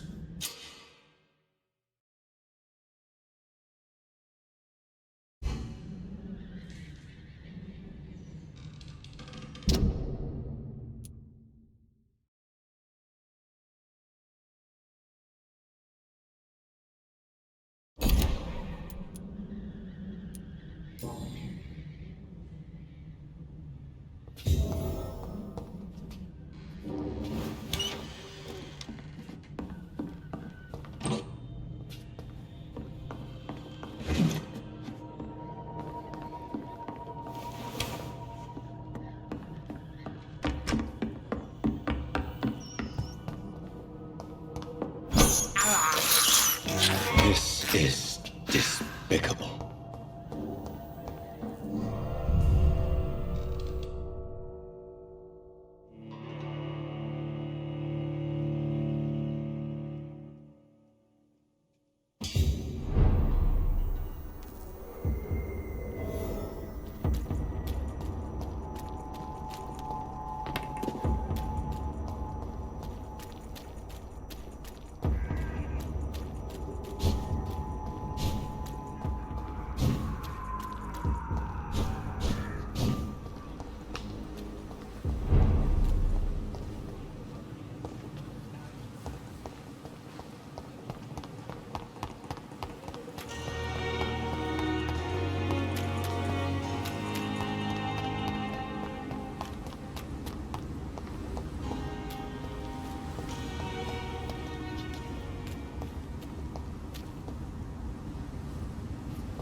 It's locked.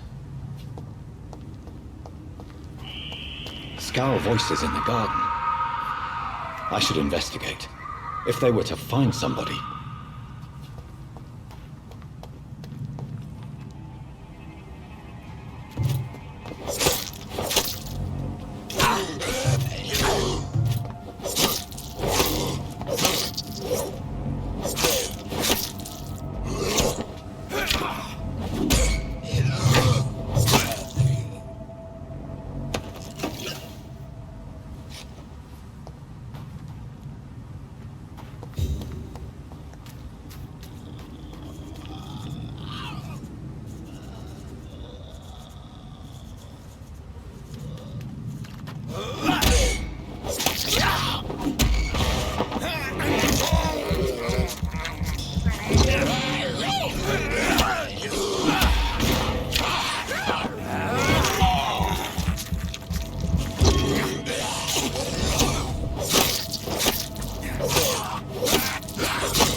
It's locked, all right.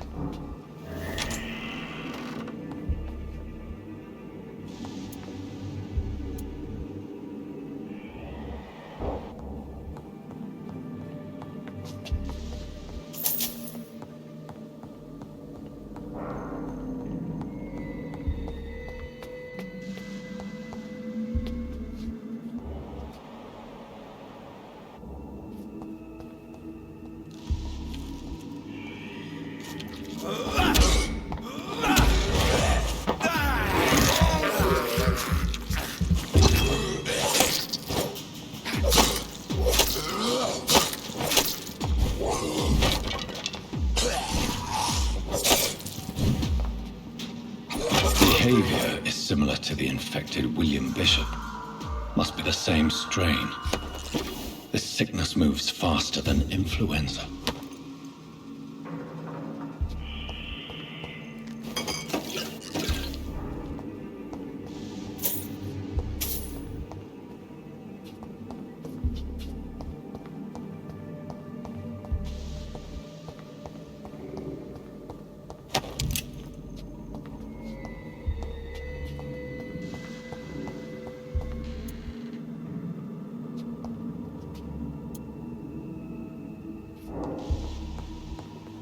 This key will surely grant me access to the basement.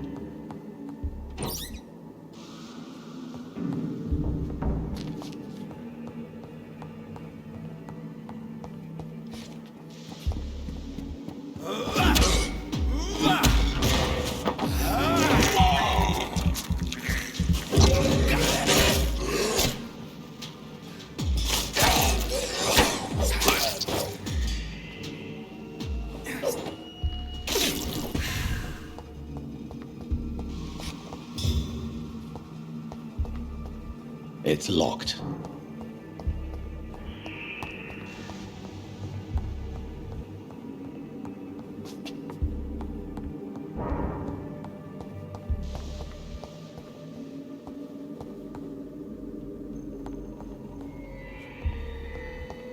Balls of Mars, fortifiers.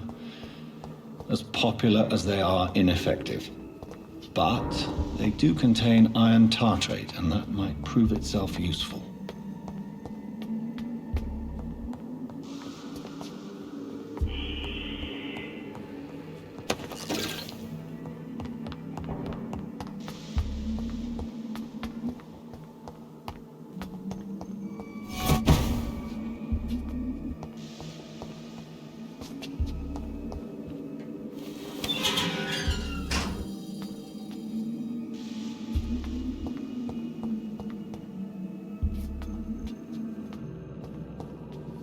These skulls feed from corpses and the husks of animals. They're not after blood.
It's locked. It's locked, all right.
Mr. Connor's injuries don't match the report.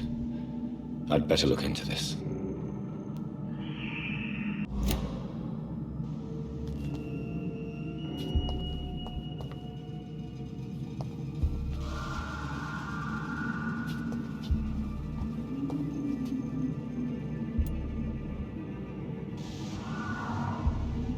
Multiple abrasions and scarring on the arms and legs.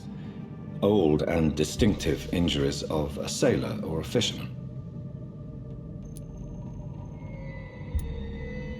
Traces of a pinkish foam at the corner of the lips. Some sort of drug overdose, perhaps? The chest was originally opened to perform the operation. The sutures are clean, but the chest has been reopened. A puncture over the left lung, possibly a chest tube insertion. Not the cleanest work, but I think it was successful.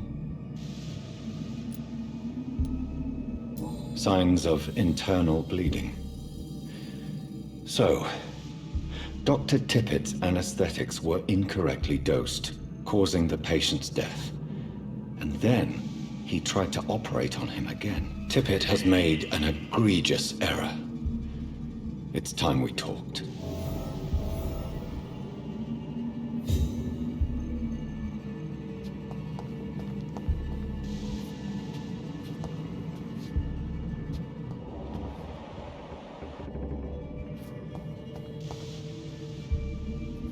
It's locked.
These scowls can be so ferocious.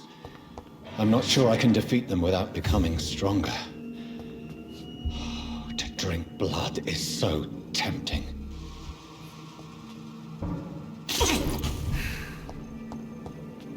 Sodium hypochlorite. Dangerous to administer, but efficient in the proper dosage.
Good evening, Nurse Hawkins. Good evening, Dr. Reed.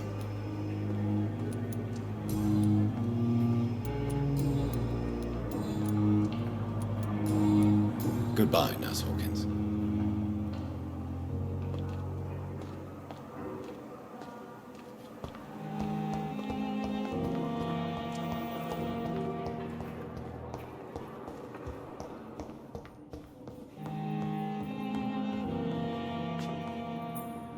Finally, you've returned, Doctor.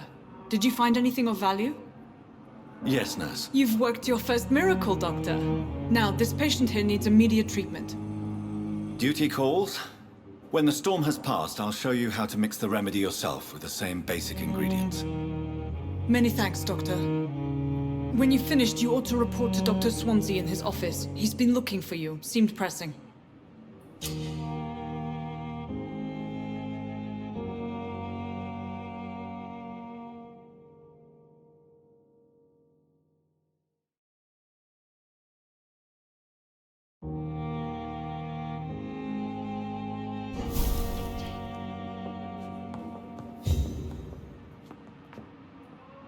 Good evening. I'm Dr. Reed. Can I help at all? No. Really? Why are you here, then? I don't want to talk. My throat hurts too much. I suppose that this pain is the reason you're here. Is someone taking care of you? Yes. No. Could you at least tell me your name, sir? Mortimer. Mortimer Goswick.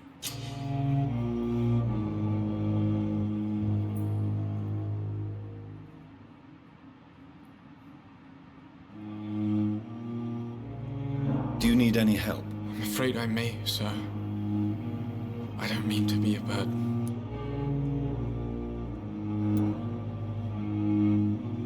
You are not a burden, sir. Healing you is my responsibility. And you have my gratitude for that.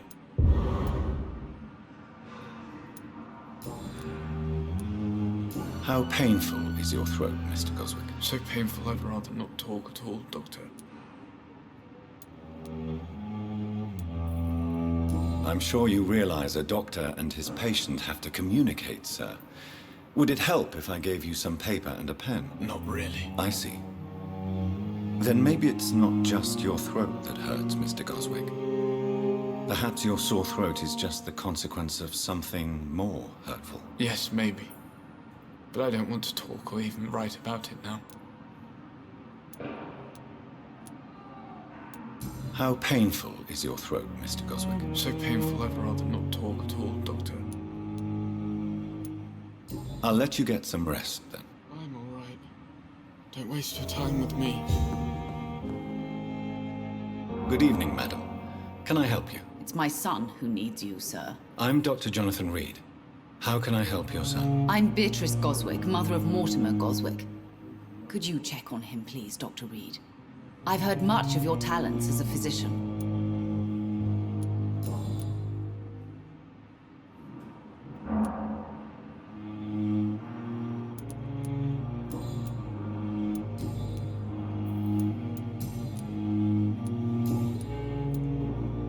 What can you tell me about yourself, Mrs. Goswick? Not much to say. Just take care of my Mortimer and I'll cover all the expenses. That's all that matters. Are you really that rich? Most of the patients here are of a more humble origin, if I may say so. Yes, thanks to my husband. May he rest in peace. I can cover any needed medical expenses. May I ask if you have an occupation, Mrs. Goswick? I'm a teacher by profession. I teach young women who are more ambitious about their futures than their families. What do you think of your reception here? Any complaints? I have had the uttermost reservations about this hospital since we arrived. But we had no other choice, considering the state of emergency. Is there something in particular that's bothering you? Some of the staff were not especially welcoming. I suspect they're not accustomed to dealing with patients of such social standing. Tell me more about your arrival at the Pembroke Hospital. What gave you such a bad first impression? The ambulance driver was quite rude, for a start. And that nurse, Miss Hawkins, seems to have quite a dubious attitude. What do you mean? She managed to secure a bed for my son despite the epidemic. It was a relief, but it wasn't cheap.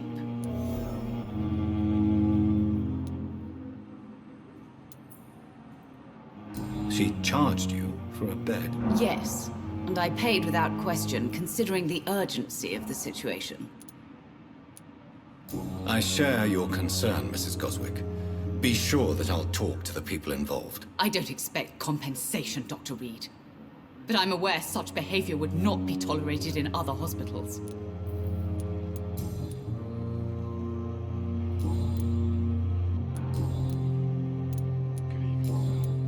Goodbye, Mrs. Goswick.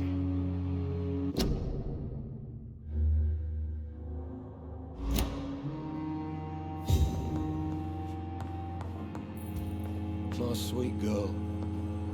Reads me like a book. I never could keep it. Good evening, sir. I'm Dr. Reed.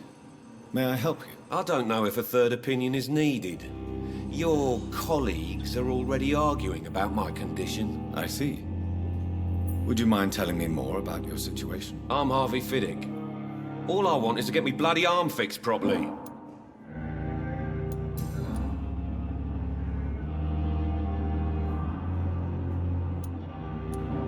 Tell me about yourself, Mr. Fiddick. I'm just a regular guy waiting to get his arm fixed, so I can return to work and to my family. I was more curious about what you were doing before being hospitalized. I'm a carpenter, and a good one too.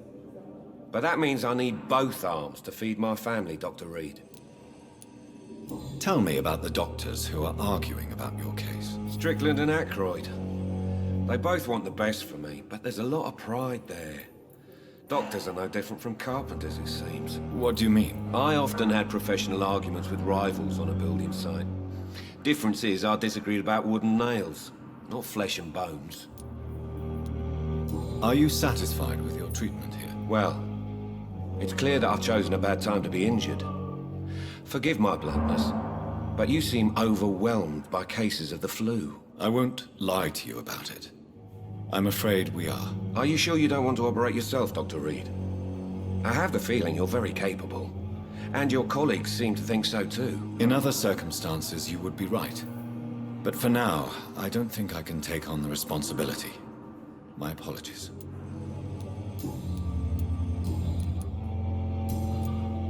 Goodbye for now, Mr. Fiddick. I'll see you later. My sweet girl. Reads me like a book.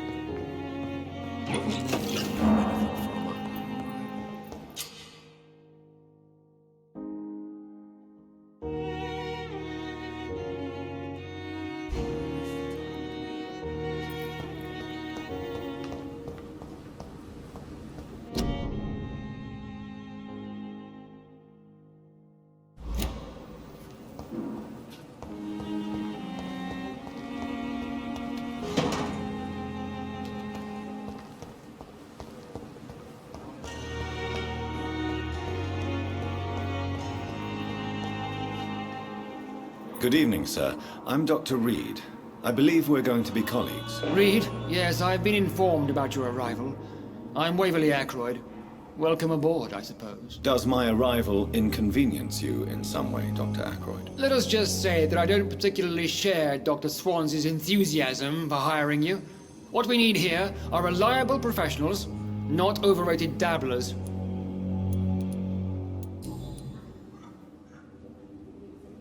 If you have a problem with me, Dr. Ackroyd, please feel free to tell me. Dr. Swansea has imposed your presence on this hospital without asking anyone's advice. The benefit of his position. But I don't agree with it. I know we've never met before, but I believe this hospital could use all the help it can get. You will agree with that, I'm sure. Oh, but I have heard about you, Dr. Reed. Of course, you can't say the same about me, since I have not wasted my time courting the press.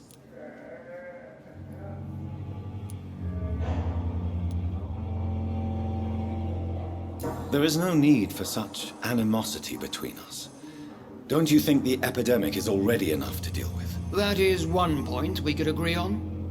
And that is precisely why I want to be sure that you will be of help to this hospital, instead of a burden. Since your tenure in this hospital is longer than mine, perhaps you can tell me more about this place. Let's just say I'm tired of the carelessness around me. I have always respected the skills of Dr. Swansea, but over time his enthusiasm has become displaced. Carelessness? Exactly what are you talking about? We're here to save lives. The people who trust us are not volunteering for experimentation. They're here to be healed. I don't intend to run any radical experiments, Doctor. Even if I, as any good practitioner should, express an interest in pushing the boundaries of medical research. Modern medical methods were created through audacity and ego. But there are rules in our line of work, and they're here to protect our patients.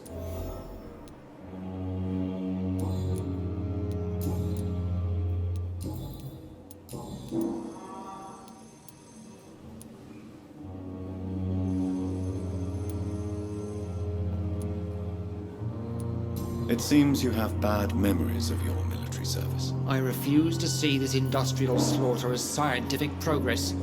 War only reveals the worst in men. We can at least agree on something, Dr. Ackroyd. I don't know what you've heard about me, but I have already proved my value as a practitioner. I don't question your skills, Dr. Reed, but your motive. Is it money, fame, or are you truly dedicated? And what exactly is that supposed to mean? I served in the war just like you. But unlike you, I did not use the wounded to play the modern sorcerer. Be careful what you insinuate, Dr. Ackroyd. I only want you to admit you used those men to improve your theories. This is ridiculous. My blood transfusion technique saved many lives, and you know it. You see? That is exactly what I hate about people like you. You avoid this kind of accusation instead of facing reality.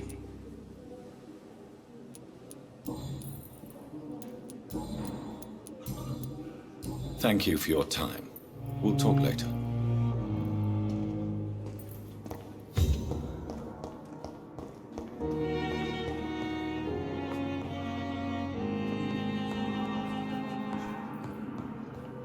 As for me, Good evening, Doctor. I believe we're going to be working together. Dr. Reed. Dr. Swansea informed us of your arrival, but I could not dare to believe we'd have such good fortune. Such an honor, sir. Thank you.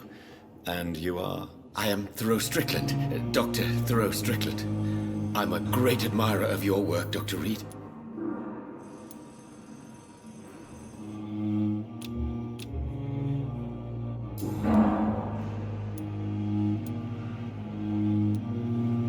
Please, could you tell me something about yourself? I'm a great admirer of your work concerning blood transfusion, Dr. Reed. I run my own experiments. I'm convinced it's the future.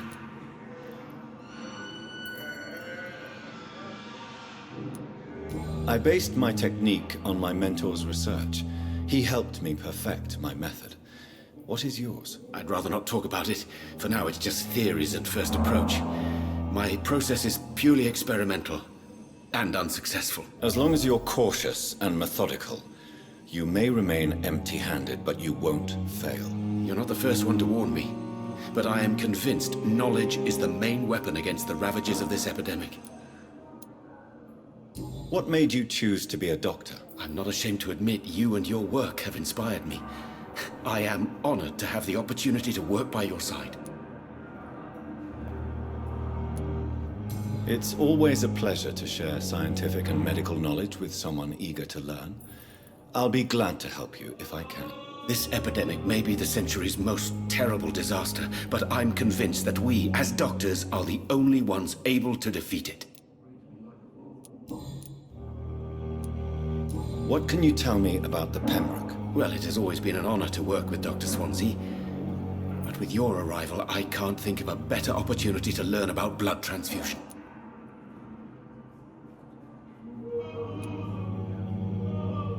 You seem quite optimistic. It's a rare and precious attitude in these difficult times. I'm convinced that this epidemic is a test of endurance and dedication for us men of science. Questions remain about our capacity to resolve the situation. True. Last summer, during the first wave of the epidemic, I used to joke with Milton about the extra work. We're not smiling now. Do you need help with anything in particular? Well, yes, maybe. I'm waiting for a batch of products I ordered for my personal research, yet my supplier seems to have vanished. Do you want me to play the errand boy for you? Oh no, Dr. Reed. But if you went personally to his shop, what with your reputation and all, he wouldn't dare to refuse the products I need. I see. Well, give me the address, for I may pass by if I have time.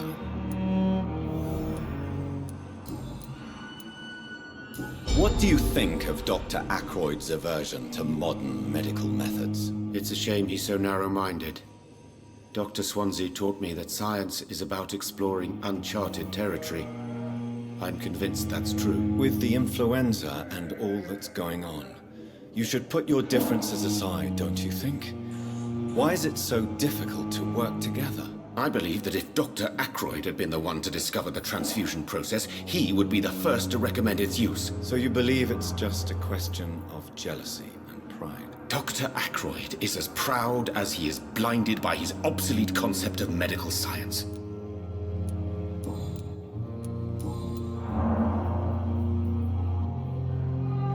Tell me more about your willingness to experiment with new medical techniques. Harvey Fiddick is a patient suffering from a severe injury that could cripple him if not treated correctly.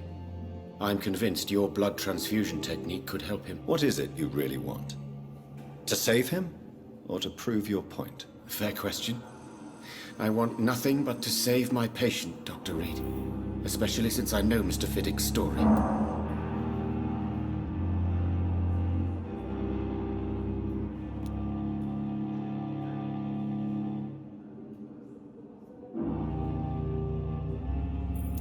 Tell me Mr. Fiddick's story. Our first diagnosis was compromised because Mr. Fiddick lied to us about the real origin of his injury. He first claimed it was an accident. But why would he hide such crucial information from us? Because he is a proud father, ashamed of putting his children at risk because of his own negligence. This personal involvement could also appear to be a lack of impartiality. You must know that a good surgeon must remain neutral. I agree. But that does not excuse Dr. Ackroyd's behavior, a man who did not even take time to converse with his patient. Do you think keeping his distance was a mistake? All I know is that I'm taking care of human beings with desires, hopes, and fears. Not some biological machine comprised of blood, bones, and flesh.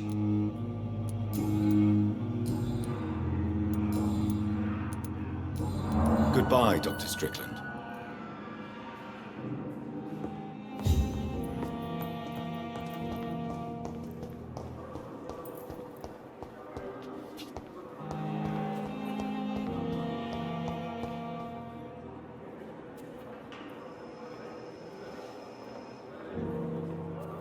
Good evening, Mr. Elwood. Evening, Dr. Reed.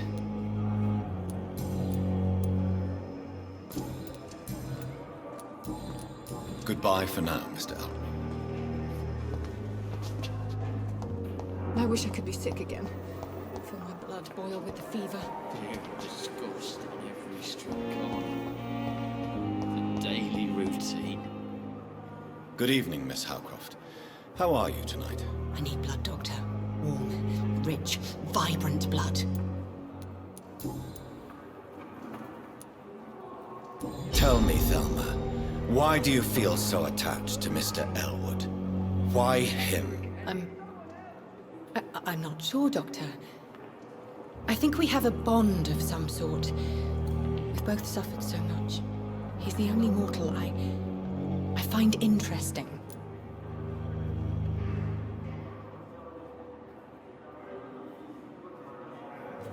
Would you say you and Mr. Elwood are romantically involved? No. No, Thomas is a delicate soul. Even though he disguises it. But I am not the woman he needs. No, for I am a vampire, Doctor. Do you plan to make him a vampire too? Of course not. How could I inflict my curse on anybody else? I'm not that cruel, Doctor. Tell me, Thelma, what do you really know about vampires? I saw one and he saw me. I watched him hunt and kill. I saw his terrible wounds heal as his victim died. And then I knew I was saved. You mean you actually saw a vampire? Here in London? Yes. And it has been the answer to my pain. I must drink and kill to regenerate my decaying body. I am a vampire too.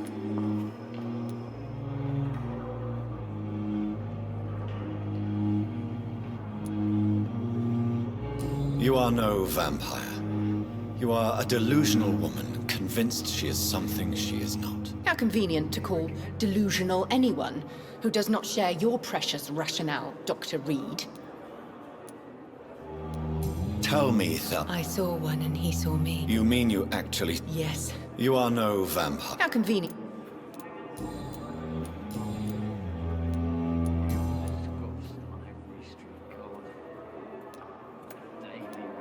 I'll leave you, Mistress of the Dark, to your nocturnal activities. I wonder what your last thoughts would be, sir.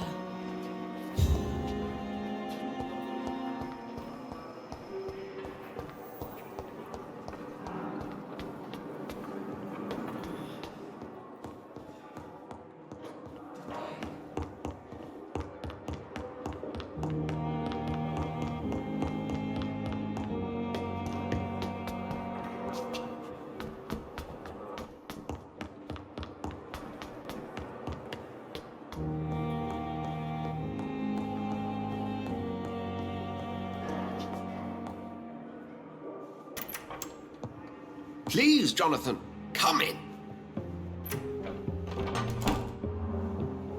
Fascinating, is it not? In the last decade, so many mysteries have been brought to light with our microscopes. The human body, biology's penultimate frontier. The more we explore its boundaries, the less we're able to trace a clear line between life and death. You, my friend, have a foot in both countries. The view must be vertiginous. It's at least as vertiginous as chatting about vampires with you, I would say. This must be all so new to you. This area of town, the hospital, a brand new life. How stimulating it must be. I wish I could share your enthusiasm, Dr. Swansea. But my condition defies scientific categorization. Undead? Unalive? Immortality defies logic.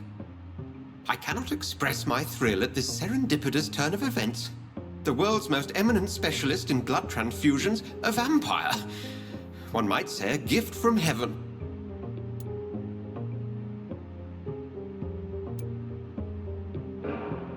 I'm a dead man. I was murdered. Now I'm a murderer. Tell me how this is a gift. Forgive me. I've been an admirer of your work for a long time, and now you are so much more than a brilliant physician. And please, call me Edgar.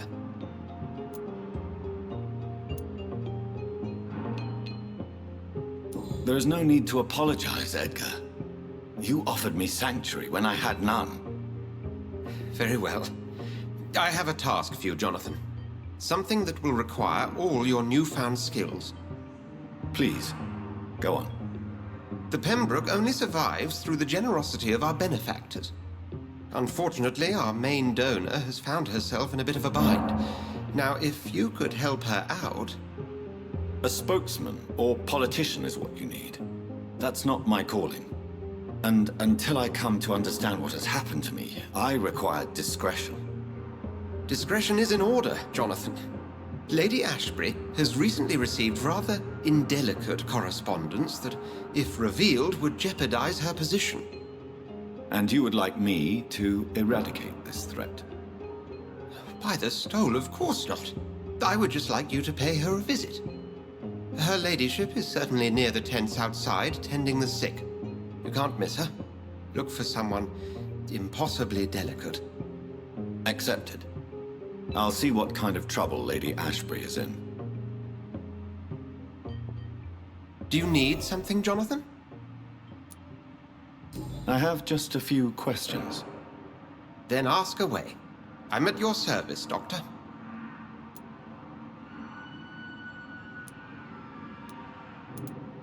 Since I'm the one working for you, what should I know about Pembroke Hospital? Well, for many years, we have been the only medical facility in this part of town that people can rely on. We support the community here, as well as provide health care.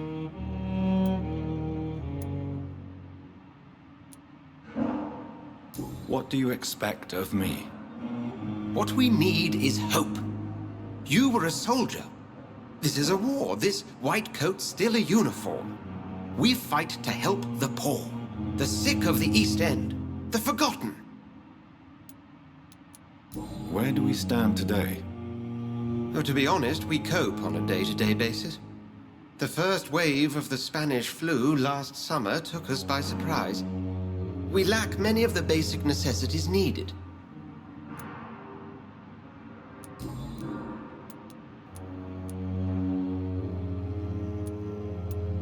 Since you seem quite the expert on vampires, what could you tell me about my condition and how it came about? As men of science, our first step is always to start with what we know. Forget the myths, the hackneyed scrawlings, and the penny dreadfuls. They do not scratch the surface of the truth you now find yourself in.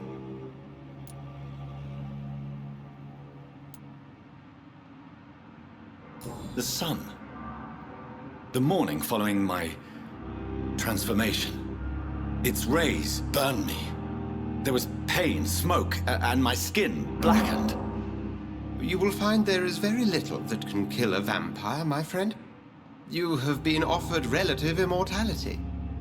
The sun will most certainly hurt you, leaving you weakened and damaged, but it will not destroy you. Must I take a life to live? You are a vampire.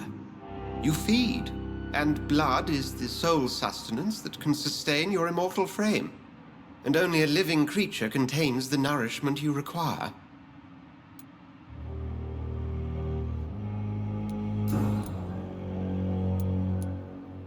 You mentioned something about a secret society. A brotherhood, if I recall. Could you elaborate? Certainly. I've been a member of the Brotherhood of St. Paul's Stole for several years. We are pledged to monitor and report vampire activity in England as impartial scientific observers.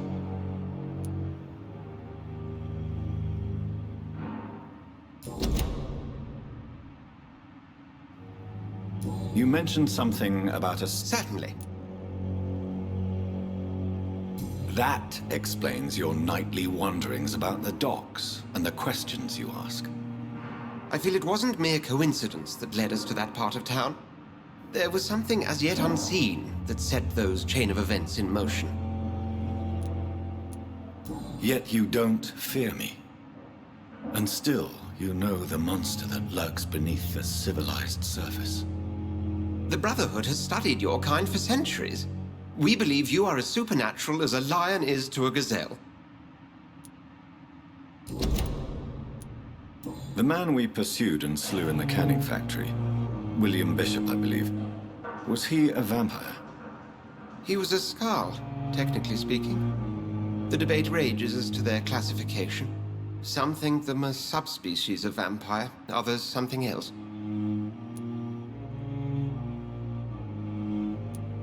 Just for clarity, what differences are there between myself and a Skald?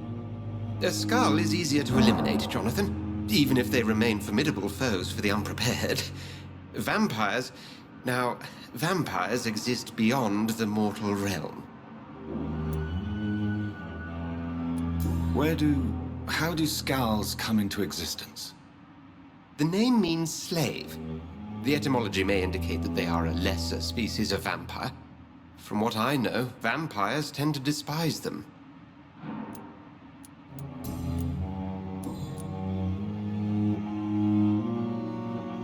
We'll see each other again soon, Edgar.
the flower's dying. It needs water.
Everything's going to be fine. I'm just going to go and get some.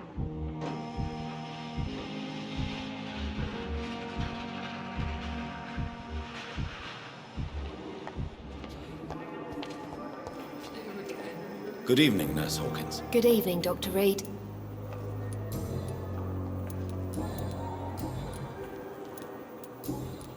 Goodbye, Nurse Hawkins. Good evening, Miss... I need blood, Doctor. Warm, rich, vibrant blood.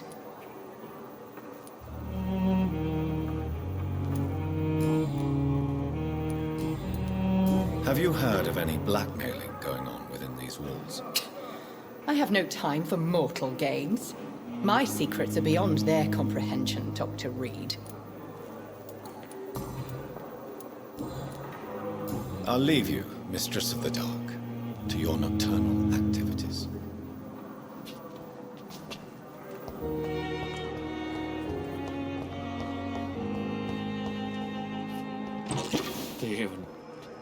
Good evening, Mr. Elwood. Evening, Doc.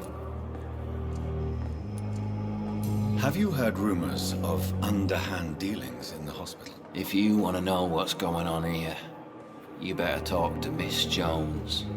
She knows everything, especially what she shouldn't.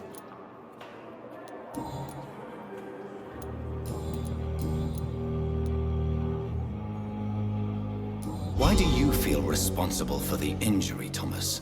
What really happened? I wasn't disfigured by any German shells. It happened during my leave. It was an accident.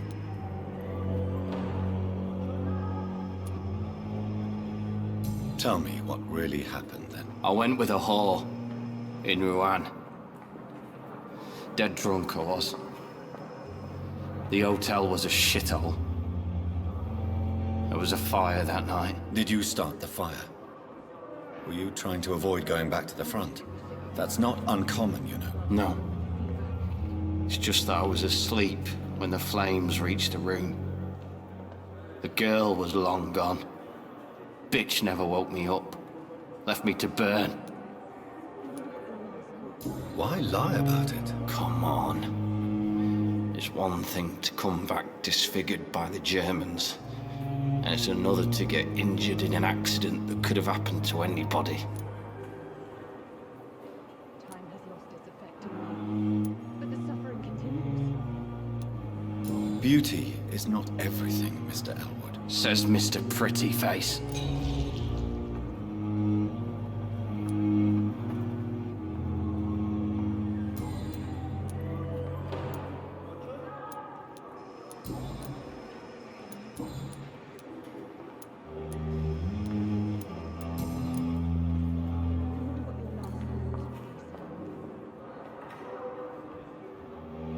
Goodbye for now, Mr. Elwood.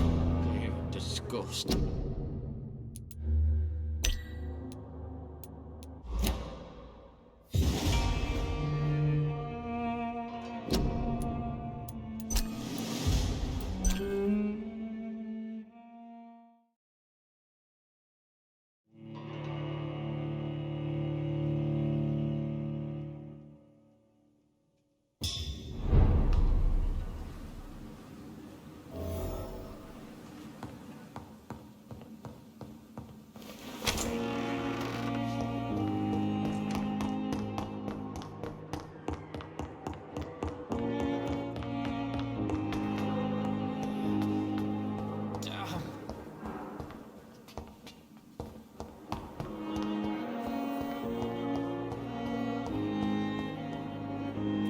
Good evening, Mr. Elwood. Where were you stationed? I really don't want it. No offense. You were an orphan. Have you heard... If you want to know...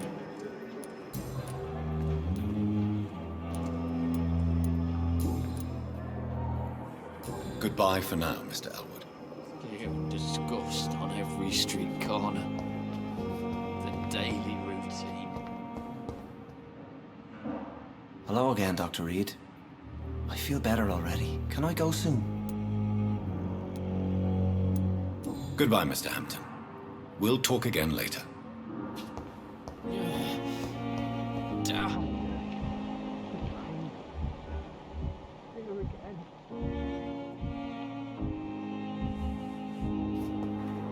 I wish I could be sick again. Feel my blood boil with the fever.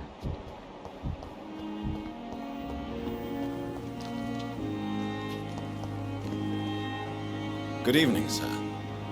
I'm Dr. Jonathan Reed. I'm new here. I've already heard about you, Dr. Reed. I'm Milton Hooks, the ambulance driver for this shithole of a hospital. That's quite a blunt introduction, Mr. Hooks. You can call me Milton. I like to speak my mind, Dr. Reed. Perk of the job. Don't judge me, and I won't judge you. I'm not sure I understand what you're talking about. Well, I'm no doctor, but I'm pretty sure a gun can't be used as a surgical instrument. You have a keen eye. I learned to shoot during the war, and have carried one ever since. Old habits die hard. No need to explain, Dr. Reed. And if you ever need a better gun, remember, I may have something for you.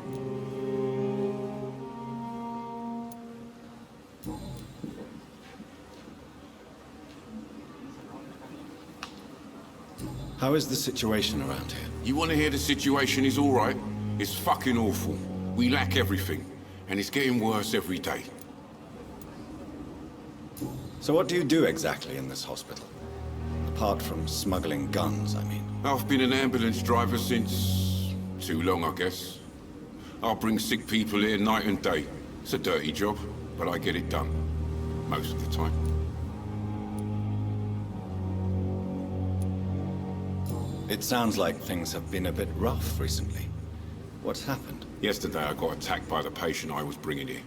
I escaped through the hospital's garden, but I lost my wallet when I was running. You left an infected patient outside the hospital? That's incredibly dangerous. Go there yourself if you want, but be careful, Doctor. I'd rather not bring your dead body back.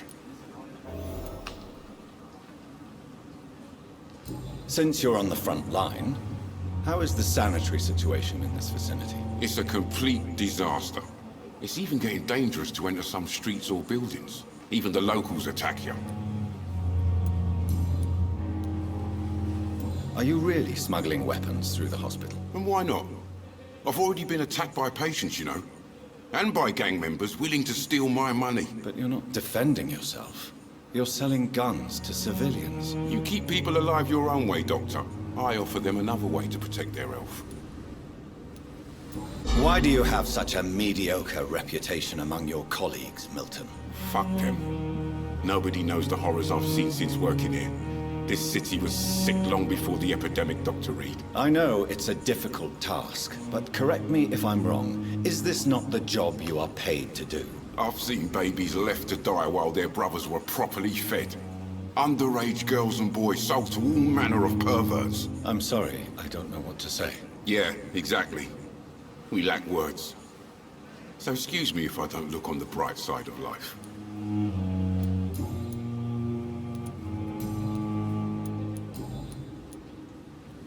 Have you heard of any underhand dealings going on in this hospital? There are a lot of secrets round here. I'm not surprised someone tried to make money from them. What kind of secrets? I'm not in the gossip business, Dr. Reed. If you want to know more, you better talk to Harriet Jones. She's the eldest patient here.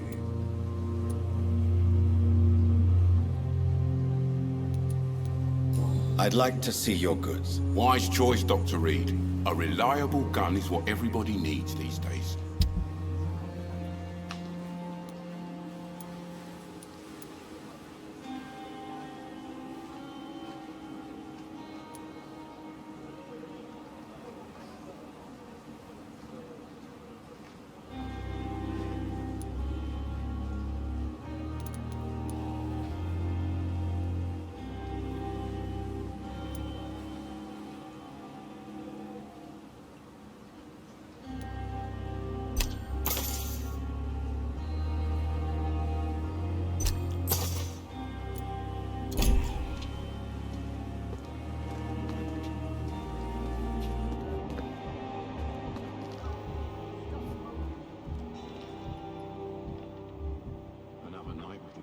Battalion